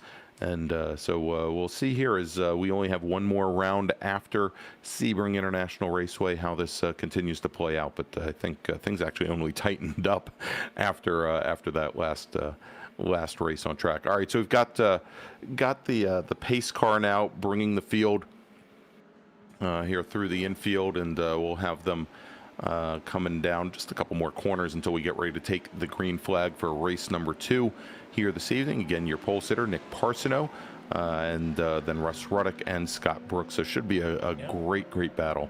You mentioned about the point standings, obviously with one more round to go here at the 6th of 7 rounds. And Caleb Lavender really is the man with the best opportunity. Obviously, our race 1 tonight winner there comes into this race in the 3rd position in the pro class. Right. Mike Dam, Travis Schwenke, neither one here tonight. So if Lavender can come away with another strong finish and get the first place overall for tonight, that would give him 4 wins in 6 rounds. It's a pretty solid resume there as they head into that final round. It's really going to tighten the battle there to Mike Dam and Travis Schwenke out in front of him. Schwenke's been doing it on some consistent finishes. Dam, of course, with a bunch of wins as well. So I think when you add all this up, it's going to be a tight finish at the end. For Lavender with a really good shot to win this overall. But he needs to not get wrecked out in this. He really does need to get a top 3 finish here to solidify those points. All right, and we see here now as the field is has come out of turn 16 and on to the Ullman straight, onto the back straight here, and really saw Parsono leaning into that car, getting some trying to get some heat into the wheels. I saw him getting on the brakes a little bit as well. We'll see which driver is more prepared when they go under the brakes going into turn number 3 here, as Nick Parsono and Russ Ruddick go down into the sunset turn. They are going to have the pole, and let's see here and see when Nick Parsono, our pole sitter, starts to take off as things straighten up here. Ooh, and jumping out and moving to the inside there. Was that Jacobs who made that early? Jacob LeBrun, I think. Maybe. Or was it Jeff Jacobs? It was Jeff Jacobs. I think that was Jeff Jacobs. Right. Pulled all the way over. I don't know if he was trying to avoid some contact there or whatever, but he got a couple of cones there at pit entry, but everything's all sorted out now as there's a little bit of contact further back, it looks like with Sosa. But out in front, though, Parsley able to hold on to that spot just ahead of Ruddick and Brooks, and LeBrun now still in 4th. So no changes up in the front. Looking down the order yet, don't see anything changes yet. Lavender loses a couple of spots there, but still, alive and running for him. That's all he wanted in those first couple of corners. Yeah, exactly. To keep the car clean, keep it on track, and maybe make up a couple of positions, which he has done. As we are now all in a row. There yes, Brooks it is. Ooh. As Thorman gets maybe into the back of a run also, and a little bit further back in the pack, it looked like Caleb Lavender was trying to make a move on Whitworth as well here. So I guess that time knows the tail. That is now done as Scott Brooks tries to come up the inside of Russ Ruddick, and Jacob LeBrun now with a good little run. We'll see if he can do anything with it. Again, LeBrun currently your leader in the pro category. I'm sure he wants to separate himself out right now from Chris Thorman. And LeBrun's got to deal with the 3 open category drivers just ahead of him. Oh, just watching these cars come through these corners, it's like somebody loves their polka music because it's all accordions as they are just going in and out and just about hitting each other. Really tight there the first time going into the hairpin. Just about scared me. I thought we were going to have a huge pileup, but nope. Everyone's able to keep it running. But this is where it gets interesting now is you got the mix of the top 10 inversion. 7th, 8th, 9th, 10th are all quicker normally than the ones in the front. So and look at that pulling all the way to the side once again, and actually a slowdown possibly. Maybe. Didn't quite see how that happened, but we'll get to that in a little bit because up front. And was that Mike Taylor in the 66 that pulled all the way over? Possibly. All right, I think it was. All right, so let's take a look here. Looks like the 89 car, as you can see on the screen there, has gotten a warning for contact. That's Eric Violet. And now coming up the inside was Jeff Jacobs in the 38 machine, trying to make a move on Chris Thorman. Could not get it done. Those 2 drivers continuing their battle from the previous race as they now go down into turn number 3. That's the battle for second right now in the pro category, and you can see very bottled up there. Jacob LeBrun, Chris Thorman, Jeff Jacobs all in a row, bottling up back behind Scott Brooks. So I'm thinking with a lot of these guys, they got comfortable later in that first race as the tires all kind of got warmed up and we started seeing a lot of passing. Still a little cold right now, and I think a lot of drivers are still tentative to try and push it, to try and make the great runs off corners to make the pass. I think that's what's happening up front with Brooks, Ruddick, and still trailing Parsono. I would have expected by now that Ruddick would have made a move. Hasn't happened yet. And then you look at Violet on Sosa. We saw him visibly faster in the first race, able to make that pass. Here he is again, not able to early in this race. He's trying to pick his spot. on Sosa as Sosa's trying to pick his spot on Jeff Jacobs. Yeah, and with all these drivers nose to tail, there's almost nowhere for you to go if you thought you were in a position to make a pass here. As I think you're right, perhaps some of the pro drivers feeling that they've got the heat in the tires, they're ready to go, and they're finding there's nowhere to go because the couple drivers up front maybe don't have confidence in the equipment here. Brooks get passed there by LeBrun. LeBrun forcing the issue going into Le Mans S's. That's a beautiful pass, but talk about risky. Ooh, and now LeBrun gets a little loose coming out of 16, but what that does is it gives him a little bit of cover. He's got Scott Brooks now sitting between he and the rest of the pro field. Chris Thorman, Jeff Jacobs currently sitting second and third, but it looks like Brooks he's gotten the position back, and LeBrun now runs wide. He gets out there in those marbles, and you cannot get on the brakes out there. It just doesn't do you any good. You've got to stay tight there. Look at the 3 wide now at the exit. Here's Lavender, race 1 winner. He gets caught up with. He's fine, actually, but now look at LeBrun ends up the worst of that. He ends up into the wall. Yeah, it looked like a little bit of contact there. LeBrun's right front to the left rear of, I believe that was Bobby Childs, and LeBrun got the worst of it. So LeBrun goes all the way from first in the open category now into 8th. And might have been, let's check out that replay because it might have been Thorman that he was alongside. There he is on the outside. That's not Thorman. Yeah, I'm pretty sure that was the Jacobs machine, the number 38, or probably number 88 machine. 30. I think you're right. 38 machine. Sorry. Yeah. So. But they were 3 wide coming out of there, and there's not a whole lot of room for any of them to go. And I think it's going to be probably chalked up as one of those racing incidents. Unfortunately for Jacob LeBrun, that's not going to help them all. As the other Jacobs, Jeff Jacobs, ends up okay for that incident, able to proceed, trying again continue to chase down Chris Thorman, who's trying to chase down Mr. Scott Brooks out in front of him. All right, so there you go, and you can see him now coming through turn 10 and now heading over towards the tower turn that we're on board right now with Chris Thorman. He is currently your leader in the pro category now that LeBrun has put the car around. Jeff Jacobs running in second right behind him. They are both behind Scott train, Brooks. Though. Yeah, for Thorman, Jacobs, Sosa, Whitworth, Violet, Lavender, covering 1.8 seconds, 6 drivers. It is just a train right now. Yeah, nowhere for them to go except maybe breaking to the inside, coming off the draft, and going into sunset into turn 17. And Lavender showing his patience right now, as he said in the interview that he was just going to maybe sit behind Whitworth and Violet, kind of follow them through. Those guys haven't been able to make any moves, as Sosa is still behind Jacobs, who's behind a couple of seconds there behind Thorman. Not a lot of action. You can see all playing follow the leader coming through sunset. It's tight through there, a lot of bumps. Yeah. And there you go, getting very loose was Brandon Whitworth. He gathers the car back. And going for the long ride there on the outside was that. I think that was John Casey in the 78 machine that had the big drift, gathers it back up just before he impacts the wall. But you can see now, follow the leader. Maybe that's done as we've got cars going too wide. There's a little bit more contact for Lavender going the inside of Whitworth. Not a lot, though, just a slight little bit of side rub, but I think they're okay. Opportunity there for Lavender as Whitworth is a little bit slow, trying to chase. I believe that might have been Violet or Sosa going into that corner. I did notice there on the stewards are taking a look at an incident there. Might be the one involving LeBrun. They have Eric Violet listed as the other car involved. There's big contact as Ruddock gets hit in the back by Brooks. Boy, that accordion is strong. The whole everybody's off there at 7. So that exchange there, Chris Thorman, who had been running down in 4th, he's now moved up to 2nd in the number 60 machine. He's your leader in the pro category. He's put Russ Ruddock and Scott Brooks behind him. A lot of movement going on as Violet's now alongside Childs. Look at this as they go 2 by 2, heading in through the S's here. And things are really starting to heat up as we are now just about 7 minutes into this 30-minute race number 2. And yeah, they're all nose to tail now, making their way down the Flying Fortress straight. But it looks like every time the Lavender is making Lavender's picking these guys apart as he gets a little bit of a bump there behind, and he goes around. Sosa got into the back of him. So Caleb race Lavender, 1 winner now is going to have a bit of a recovery. And it looks like Sosa's all over there also, and they're both going to have to try and get back on track. They're going to drop now back into 11th and 12th overall.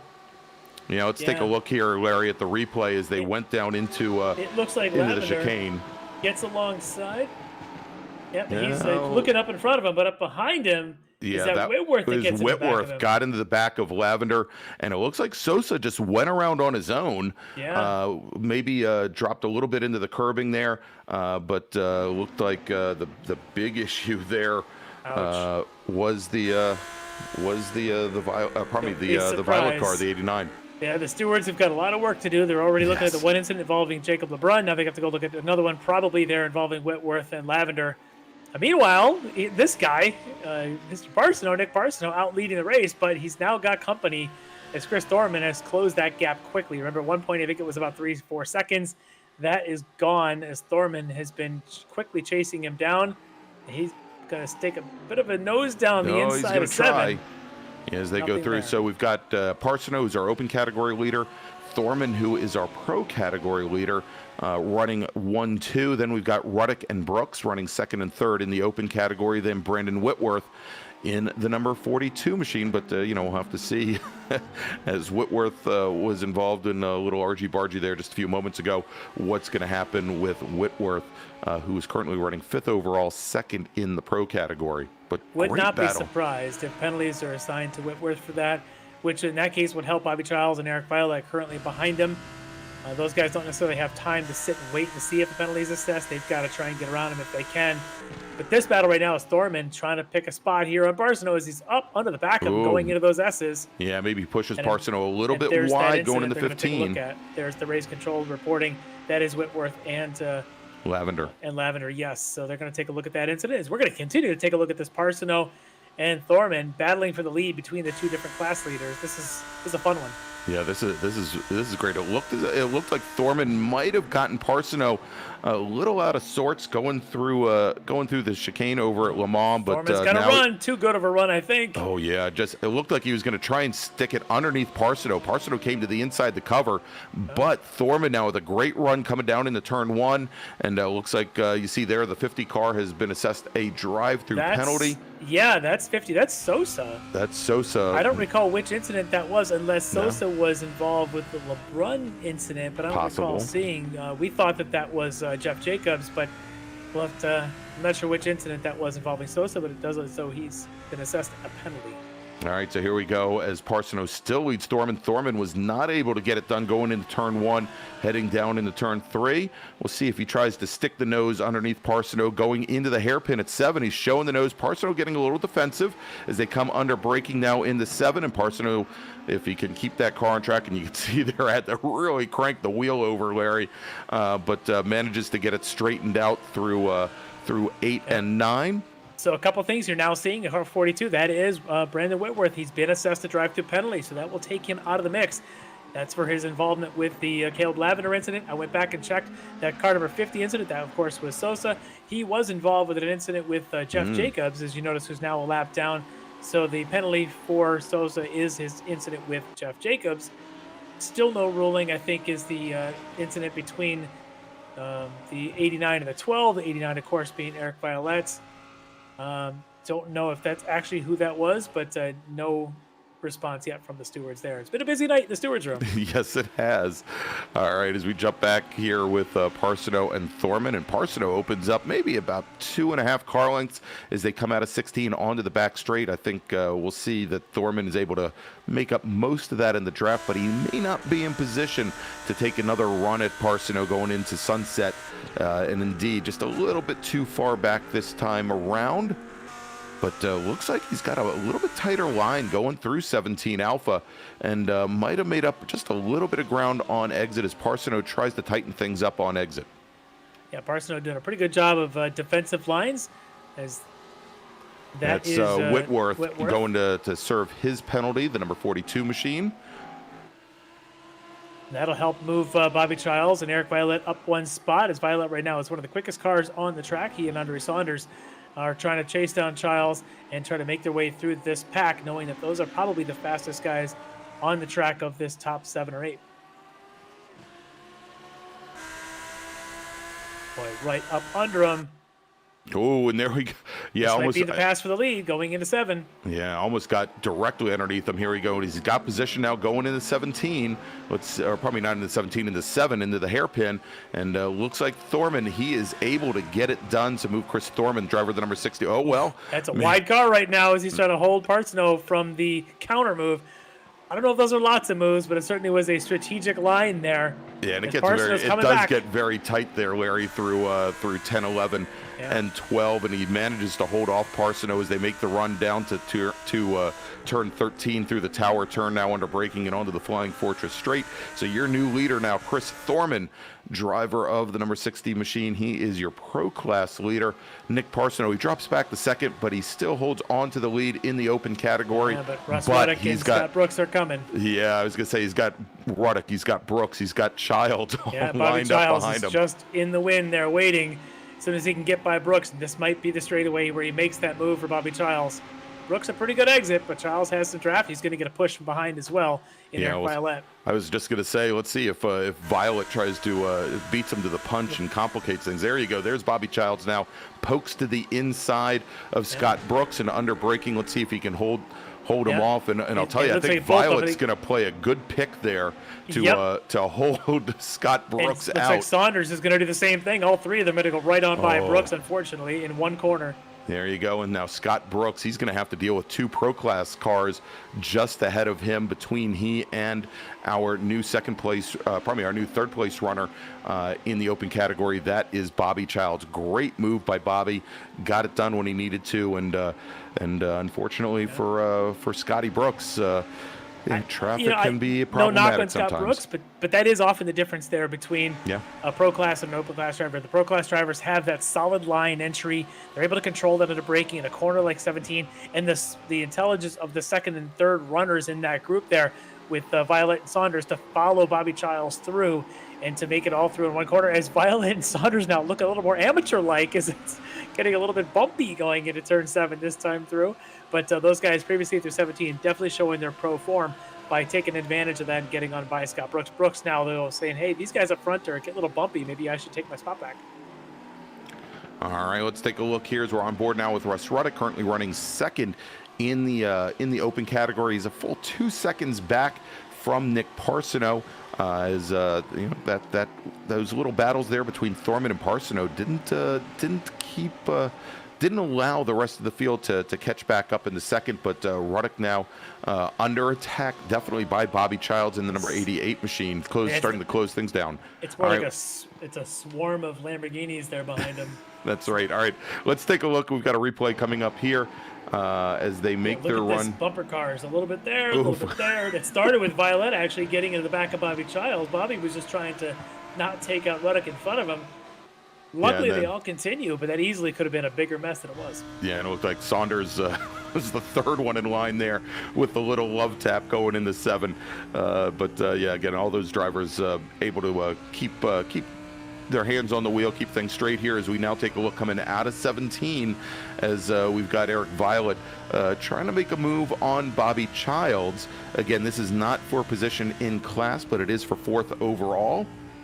Yeah, well, he knows if he wants to get to the overall of the victory, he's eventually going to have to get around Bobby. But Bobby also wants to get around for positioning class as Russ Ruddock.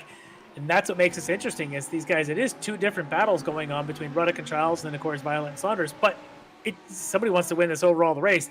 And right now, Chris Thorman's holding it, but each one of these 4 guys behind him thinks they can do it too. All right, here as we watch now with Bobby's going to make the Violet. move. Oh, yep, here we go. As Bobby Childs now moves alongside Russ Ruddock as they're now side by side going into 7, going into the hairpin, and Bobby Childs now moves up to second in the open category. He's made up 9 positions here in race number 2 to move up to 3rd overall. Eric's trying to do the same thing. He's got Ruddock now on the inside. He's on the inside of Ruddock trying to get down, follow Bobby. Doesn't want to lose position to Bobby, doesn't want to lose ground to Bobby because he knows that he's got to eventually get around him. But good move there for Violet, now up to 4th overall in the race. Yeah, makes a nice move going into turn 10 and goes and cements that as they come around towards the hangar straight and then onto the Flying Fortress straight. So now move Eric Violet up to 4th overall. He's running 2nd now in the pro category. and just back behind Bobby Childs. And Childs still a long way to go. You saw that white number 79 of Nick Parsono about running up about 2.5 seconds up the road. Ooh, oh look no, at this. and that's a spin for Saunders. Yeah, who had been up in that group. Unfortunately for him, he's going to fall right out of that. In fact, he falls down behind LeBron, who we saw with an issue, and behind Lavender. Yeah, he drops back. As well. Drops back now to 10th overall in race number 1. Saunders had his issues with the sunset turn 17. This time going through the chicane over turns 15 and 16. But now back on board. Bobby Childs, there he is in that gray number 88 with Eric Violet right behind. Oh, and Mike Taylor in Sunset Bend.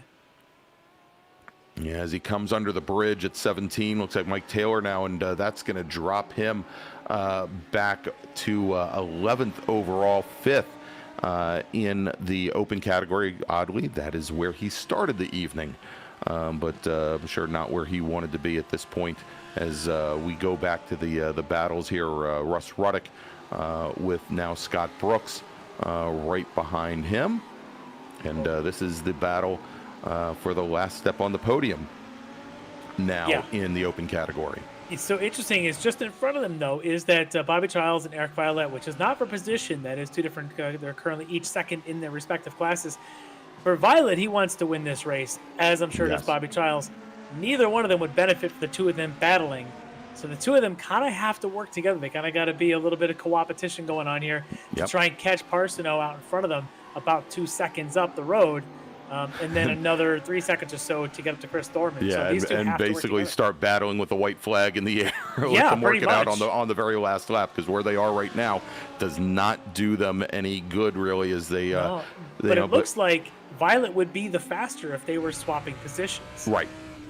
Which, I don't know that Bobby would ever let anybody by, but and there was Bobby. It might not matter as he pops the curbing at the apex, Larry. You saw the right front of that car lift up in the air. Bobby Childs, and so Bobby Childs now into the wall, and it looks like his night is now done. So that moves Eric Violet in the purple number 89 car up into 3rd place overall, 2nd in the pro category, and he's now all over the back.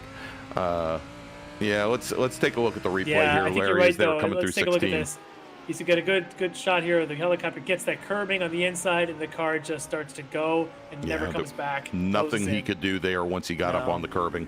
Just lifted up the inside of the car and around. So this will be interesting then. So now if Violet was faster as the front of that pair, now he's the lone survivor of that pair. He's got 5 seconds to gain in the next 10 minutes.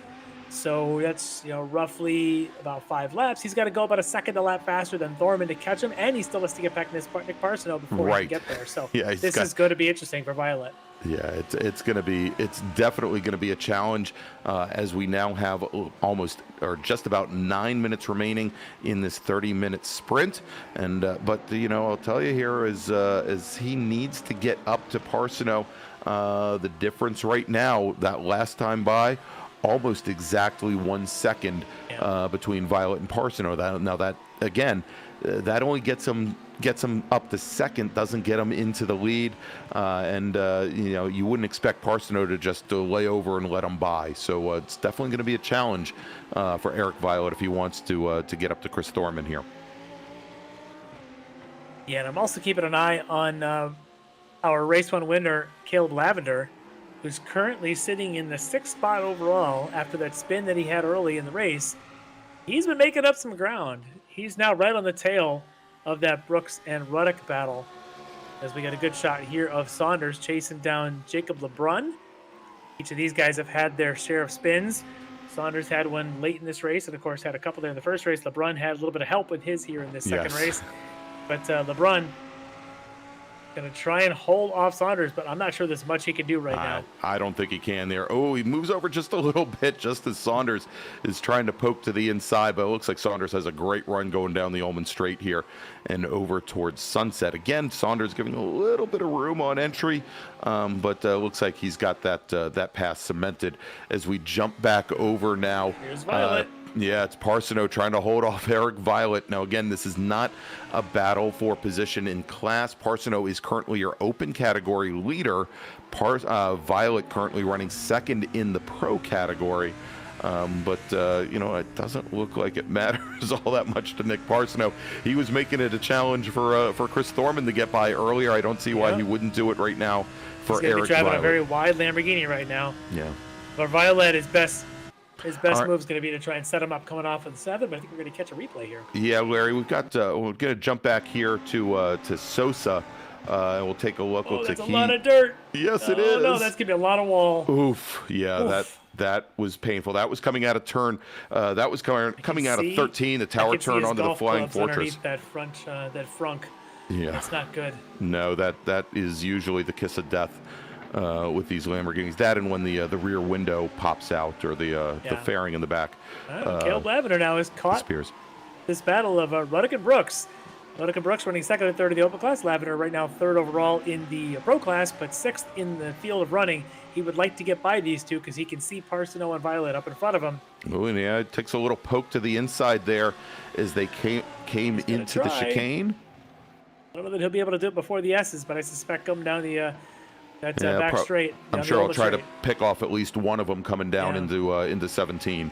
As we now have about 6 minutes remaining. Ooh, and he got such a good run out of 16. He almost got him before the exit of 16 there. But look at this. There you go. Moving in. So that is Caleb Lavender. He moves in now into fifth position overall as he cuts across the nose of Scott Brooks. For a moment there, I thought he was going to make a run on Russ Ruddick. Did not get it done before they get the sunset, but definitely some good pace right now out of the 333 machine.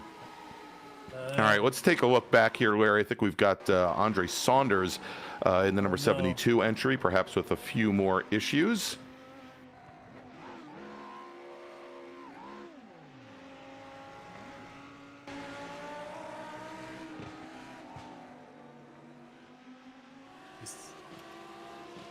All right, and let's take a look here. A little issue there with our replay, but we'll get back to that in a little bit. Yeah, we'll see that in a moment. Now going down into turn number 7, it is Lavender makes the move on Ruddick. So Caleb Lavender sitting in 4th now overall, gets around Russ Ruddick, move Ruddick back into 5th. Ruddick still running 2nd in the open category, but Caleb Lavender, he is on the move.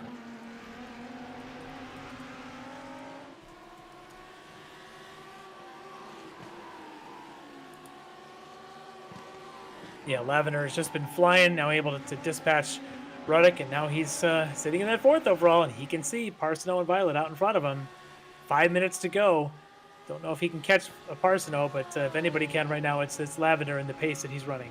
Yeah, he's got a pretty good distance. He's probably got around 15 car lengths to get up to Parsono.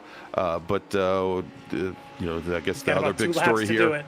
Yeah, Eric Violet did manage to get around Nick Parsono, as you can see there, the purple 89 car leading that train of cars down the Ullman Straight right now. Difference there is almost a little bit under 7 seconds between 1st and 2nd overall. It looks like Scott Brooks now trying to make a move on Ruddick going into 17. Not to be, as they're just scrapping back there. As now that Lavender's got on by them, they're back to their own little thing. All right, now as we have only 3 minutes. Ooh, look at that, running wide. Scott Brooks, very wide through turn 1, gathers it back up, but he's going to have to reel Russ Ruddick back in. His time is running out here. Only 3 minutes remaining here in our second 30-minute race of the evening. And again, if you like what you see here tonight, please make sure to give us a thumbs up on YouTube. And if you haven't done so already, go ahead and subscribe to Apex Racing TV for all the great virtual racing that we can offer you seemingly around the clock, around the world here. And if you go ahead and do that, you got to go and click on that notification bell, of course, so you can find out exactly when all those great races are happening. Yeah, so how can you not like what's going on tonight? This has been a fantastic set of races here. Gosh, yeah. First race was pretty good, but this second race has topped it with all of this action going on. It's been some great, clean racing. And for Lavender, had one little issue there with Whitworth early on. He dropped down out of the top 10. Look at Lavender now up into the top 4 and right on the back of Nick Parsono, who's an open class driver. But for Lavender, he would love to get that podium on the overall here by getting by Parsono. There you go. So as they close down now, coming through the chicane and onto the back straight, margin only about 0.6 of a second. But you can see here, Caleb Lavender, he definitely has the pace as Parsono runs very wide, coming through 16. And look at all the ground that Lavender made up. He is now firmly in the draft, in the slipstream here, and let's see if he pops to the inside, Larry. He's gonna have to do it. Parsono goes to cover. Yeah, absolutely. We said that Parsono, even though some of these drivers are in the pro category, that Parsono was definitely getting defensive, but the thing about going to the inside on entry, it pushes you wide on exit, and Caleb Lavender tries to make the move, tries to come underneath as the white flag is in the air. Last lap from Sebring International Raceway. Can Caleb Lavender get around Parsono? Look at Parsono just hugging the wall going through turn 1, and he manages for the moment. He's solid, but I don't know if he's going to hold on for much longer, but he's certainly making some good defensive lines. It's so close there. Parsono not able to get to the apex. Lavender being very smart to hang behind him. Now he's going to go alongside. And so tight as these guys head out onto this next straight and head down towards 7, but I think Lavender now has the run. All right, so we'll see now if Parsono can hold him off. We'll see Parsono exactly go center of track, even a little bit to driver's right. Maybe that makes things a little tight, and you can see there as Lavender tries to pinch him down, but very quick turn. You know, I have never seen a Lamborghini turn so tight in my life, Larry, as Parsono got that thing to just to absolutely turn on a dime. Great racing, isn't it? This is great racing. This is great. A couple of guys here. These guys are in different classes, right? Parsono is an open class driver. He's not the pro class driver, so he doesn't have the experience that Lavender, but he's driving like he does. There we go. Now it looks like Caleb Lavender finally gets around Nick Parsono. Only took 12 turns to do it, to get that pass made. But great battle there between Caleb Lavender and Nick Parsono as we're on the very last lap here from Sebring. That moves Caleb Lavender now up to 3rd overall, 3rd in the pro class. Parsono maintains his lead in the open category, but Russ Ruddick, he's starting to close things down here with 1 lap to go. Actually, less than a lap, only about a half lap, as our leader, Chris Thorman, there he is right there in that orange number 60 machine. He comes through the sunset bend for the very last time. He's only got just another half turn to go, and here he comes across the stripe, taking the win in race number 2. It's Chris Thorman, driver of the number 60 machine. Huge opportunity for him, and he took it to come home with the victory. And for Parsono, he's going to have to hold off of Russ Ruddick.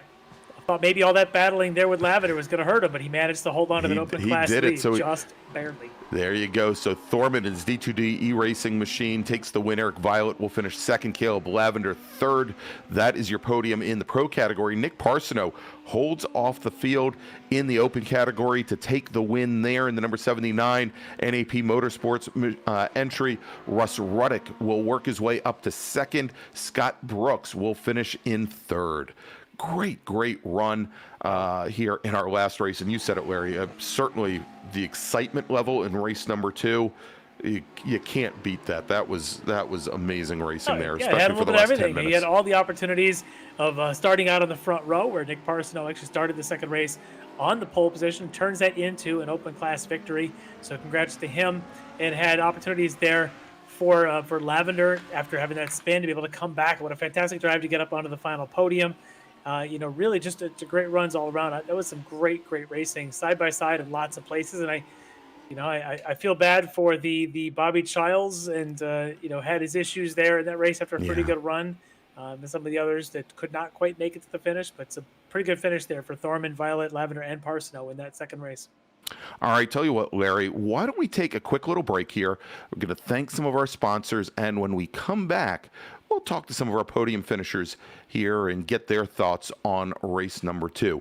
You just witnessed round number 6 of the Extreme Motorsports Ricmotech Lambo Trophy Series, presented by Performance Texas Elite Graphics, Apex Racing Academy, and Extreme Scoring here on Apex Racing TV. And we'll be back in just a few moments.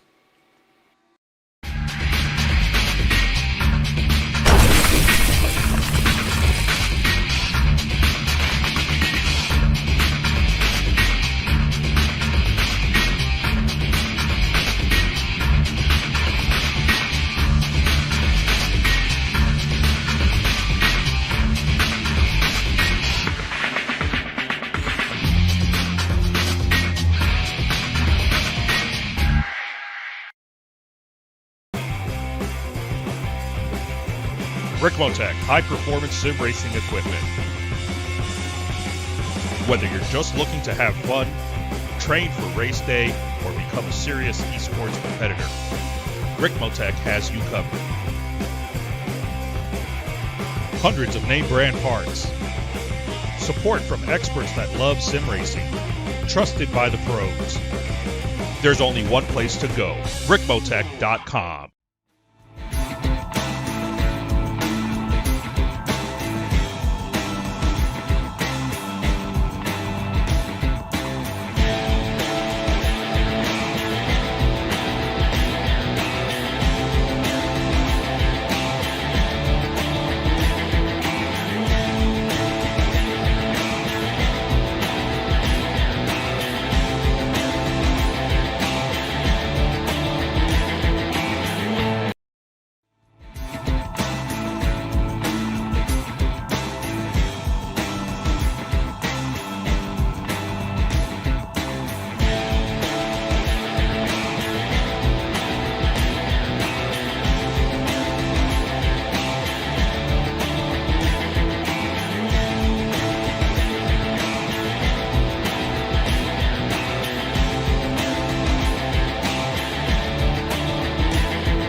Ricmotech high-performance sim racing equipment. There's only one place to go, Ricmotech.com. All right, and we are back here at Sebring, and if you have just witnessed round 6 of the Extreme Motorsports Ricmotech Lambo Trophy Series, I'm Greg Ginsberg along with Larry Lefty McLeod, and great race number 2. Let's go and take a look at the finishing order. Got it up on the screen there for you. Our podium tonight in the pro category, Chris Thorman, Eric Violet, Caleb Lavender, all D2D E-Racing, and they capture the podium, finishing 4th. In pro is Brandon Whitworth, also with D2D E-Racing. Jacob LeBron in his VTS Racing entry will come home in 5th. And in the open category, Nick Parsono, the NAP Motorsports entry, heck of a race from him as he held off Chris Thorman seemingly forever, then Eric Violet, and looks like Caleb Lavender. I mean, it took Lavender, 12 turns, Larry, to finally get around Parsono, and probably the most extended passing opportunity that we saw there. Great run from Parsono to come home with the top step of the podium in open. Russ Ruddick finishing 2nd. Scott Brooks finishing in 3rd, with Mike Taylor and John Casey finishing 4th and 5th in the open category. And I tell you what, we've got a bunch of people sitting around. Well, they're not just sitting around, but they're waiting to talk to us. Tell you what, why don't we bring in, let's start off with the open category. And we're going to start off with Scott Brooks, finished 3rd tonight in the open. All right, we've got Scott Brooks joining us tonight, and Scott, finishing 3rd there in the open class. Exciting second race. You were right in the middle of the action for the entire race. Walk me through some of that. It was a crazy busy race, I'll say. I was hoping that I'd get by a couple of the guys that were behind me after the first race quickly, because I knew the pro class was coming, and not to say anyone did anything wrong, but when they came through a little bit aggressively, and we kind of bumped and touched. It was quite an exciting race. It was always, kind of somebody I was racing with, and Russ was certainly a great competitor out there. We gave each other a lot of room. Yeah, it was pretty exciting to watch you go through there. But as those as you mentioned, the pro drivers coming through a little bit aggressive, we did see a lot of accordion efforts going on out there. But you managed to stay clean. Is that just being a little cautious as those guys go by? Were you kind of giving them enough room, or were you really trying to hold them off? No, I was trying to use them to my advantage. Like when I saw 3 of them coming down the straightaway, the back straight, I'm like, okay, you guys go, because I want you to slow me down in the last corner. But if you could please slow down Russ in the next corner, that would be fantastic. It was kind of what I was thinking when I was sort of, not really waving them by, but just letting them go and then tucking in behind. Yeah, we had seen that. It's going to look pretty good when you go back there and watch that one on the replay. But no, great effort tonight to finish up 3rd in class. So congratulations on that. And definitely, hopefully you're looking forward to the last round as much as we are. Yeah, good times. Absolutely. All right. Thanks, Scott. Thank you. All right, there you go. Scott Brooks, driver of the number 94 Scott Racing Lamborghini. Now, Larry, let's bring in Nick Parsono, driver of the number 79 NAP Motorsports entry. He was our winner tonight in our feature race in the open category. All right, we've got Nick Parsono, and Nick, you started the second race on the front position. You got that great transfer spot. You held there for a while. Walk me through that, and then you got to tell me a little bit about that battle with Caleb in those last couple laps. Well, I benefited in race 1 from other people's mistakes for the pole, and then I tried to hang on for dear life. That's the whole story, honest. You held on for quite a while there. You had Thorman finally chase you down. We saw Violet get by you there with a couple laps to go, but you put up a heck of a fight with the real fast guy there, Caleb Lavender, with some great lines, and you really made Caleb work for it. Any tricks to holding him behind you?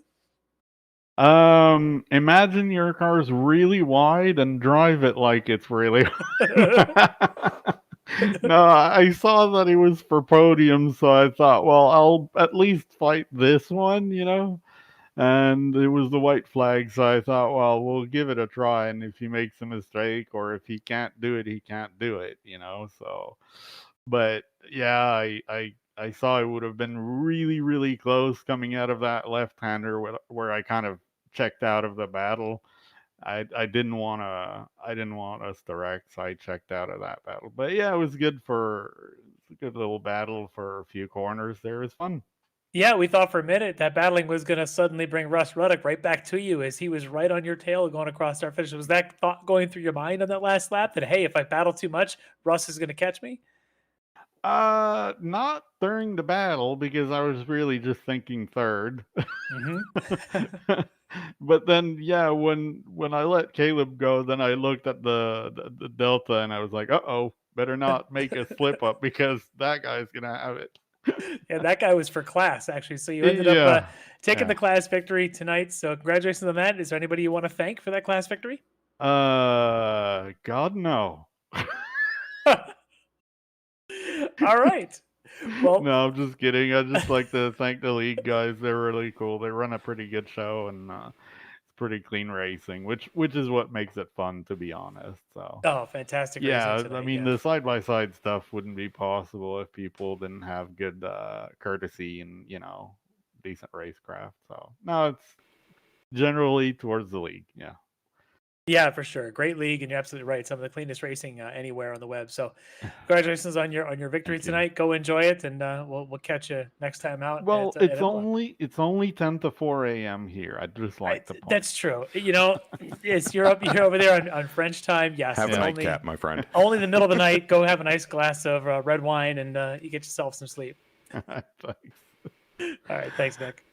There you go. That was Nick Parsono, driver of the NAP Motorsports machine. Took the win tonight in the open category, and awfully bashful when you asked him who he wanted to thank. Either that or, well, at least he found somebody.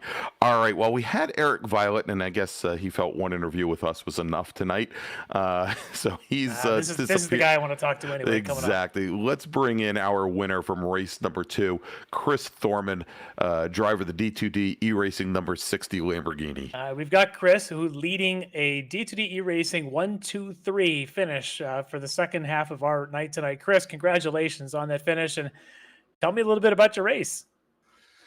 It was crazy.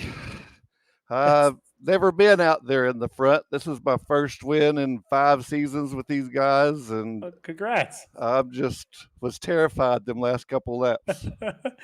Well, you shouldn't. You didn't look terrified at all as you kind of were holding your lead and even extending a little bit there over Violet as the laps wound down. But you were certainly the aggressor there. Once you were able to kind of work your way to the front 2 or 3, able to get up there with Parsono, at that point, were you just trying to get out a lead and hope to hang on, or were you just thinking pick up one spot at a time?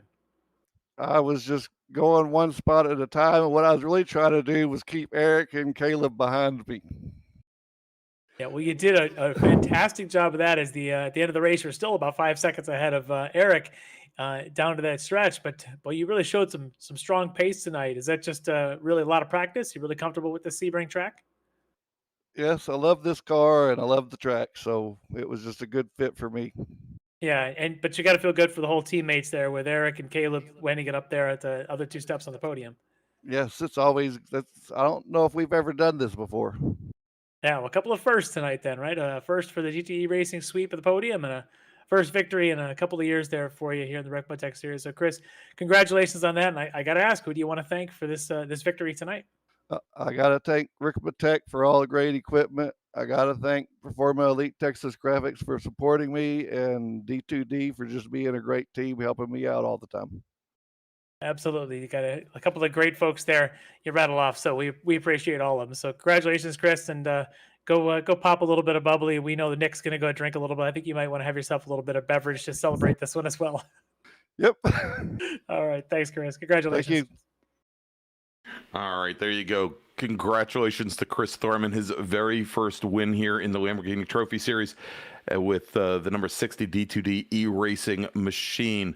All right, and so Larry, the fine folks at Extreme Motorsports, they have already calculated the points now through 6 rounds, and so I'm going to give a quick rundown here. This is without the drop, so this is raw score, but at the moment, Caleb Lavender is your points leader in the Pro Series with 329 points. That's an 18-point advantage over Orion Racing's Mike Dam, who's 18 points back, and then another 45 points back from there, Orion Racing's Travis Schwenke. And then we've got Eric Violet, Russ Ruddock, Chris Thorman. That, again, is the pro category. And if we jump over to the open category, Russ Ruddock right now in his Flying Tortoise Motorsports entry is your current leader with 256 points. That is a 39-point advantage over John Casey in the 046 Racing entry. Then we've got Mike Taylor in the Free to Sport Racing entry. He's only 12 points back from there in third. Then we've got Bobby Childs, and then tonight's feature race winner, Nick Parsono, sitting in fifth. All right, so let's start to wrap things up here, Larry, and take a look at what we've got coming up in the next few weeks. Next week, the Ricmotech World Challenge. It will be round 6 of 8. It is going to be the LMP2 drivers and GT3 entries, more GT3 racing next week from Virginia International Raceway. This race had originally been planned to be separate 40-minute races for our LMP2 and GT3 cars. You know, we're feeling adventurous after tonight. We're going to put them all on track together. It should be it's going to be a great 75-minute battle to the checkered flag next Monday night. And then in 2 weeks. In mixed class racing is going to be a hoot. Oh, yes, it is. And so 2 weeks from tonight, the Lamborghini Trophy Series. It's the season finale from the Autodromo Enzo Edino Ferrari. I think awfully fitting that the Lambo Trophy Series should finish up at one of Italy's most storied tracks and circuits. So that will be in 2 weeks. And so, of course, you also want to join us for the Classic Sprint Series, our Mazda MX-5 Series, round 1. You see it right there, January 10th, 2022. I know you got to wait, but it'll be worth it. So come and join us then. We'll announce the track soon enough. So again, as we mentioned, points have already been updated. If you want to find out more about the Lamborghini Trophy Series, maybe get your foot in the door and ready for series number 2 or season number 2. Check out ExtremeMotorsports99.com, and you can find out not only about the Lambo Trophy Series, but all of the other Ricmotech series as well. So for Larry Lefty McLeod, for our great folks, Dennis Grabowski and Dennis Branch, sitting back in the virtual production truck. Want to thank them for everything that they've done tonight. I'm Greg Ginsburg, and we will see you next Monday night. Ricmotech, high-performance sim racing equipment. There's only one place to go, ricmotech.com.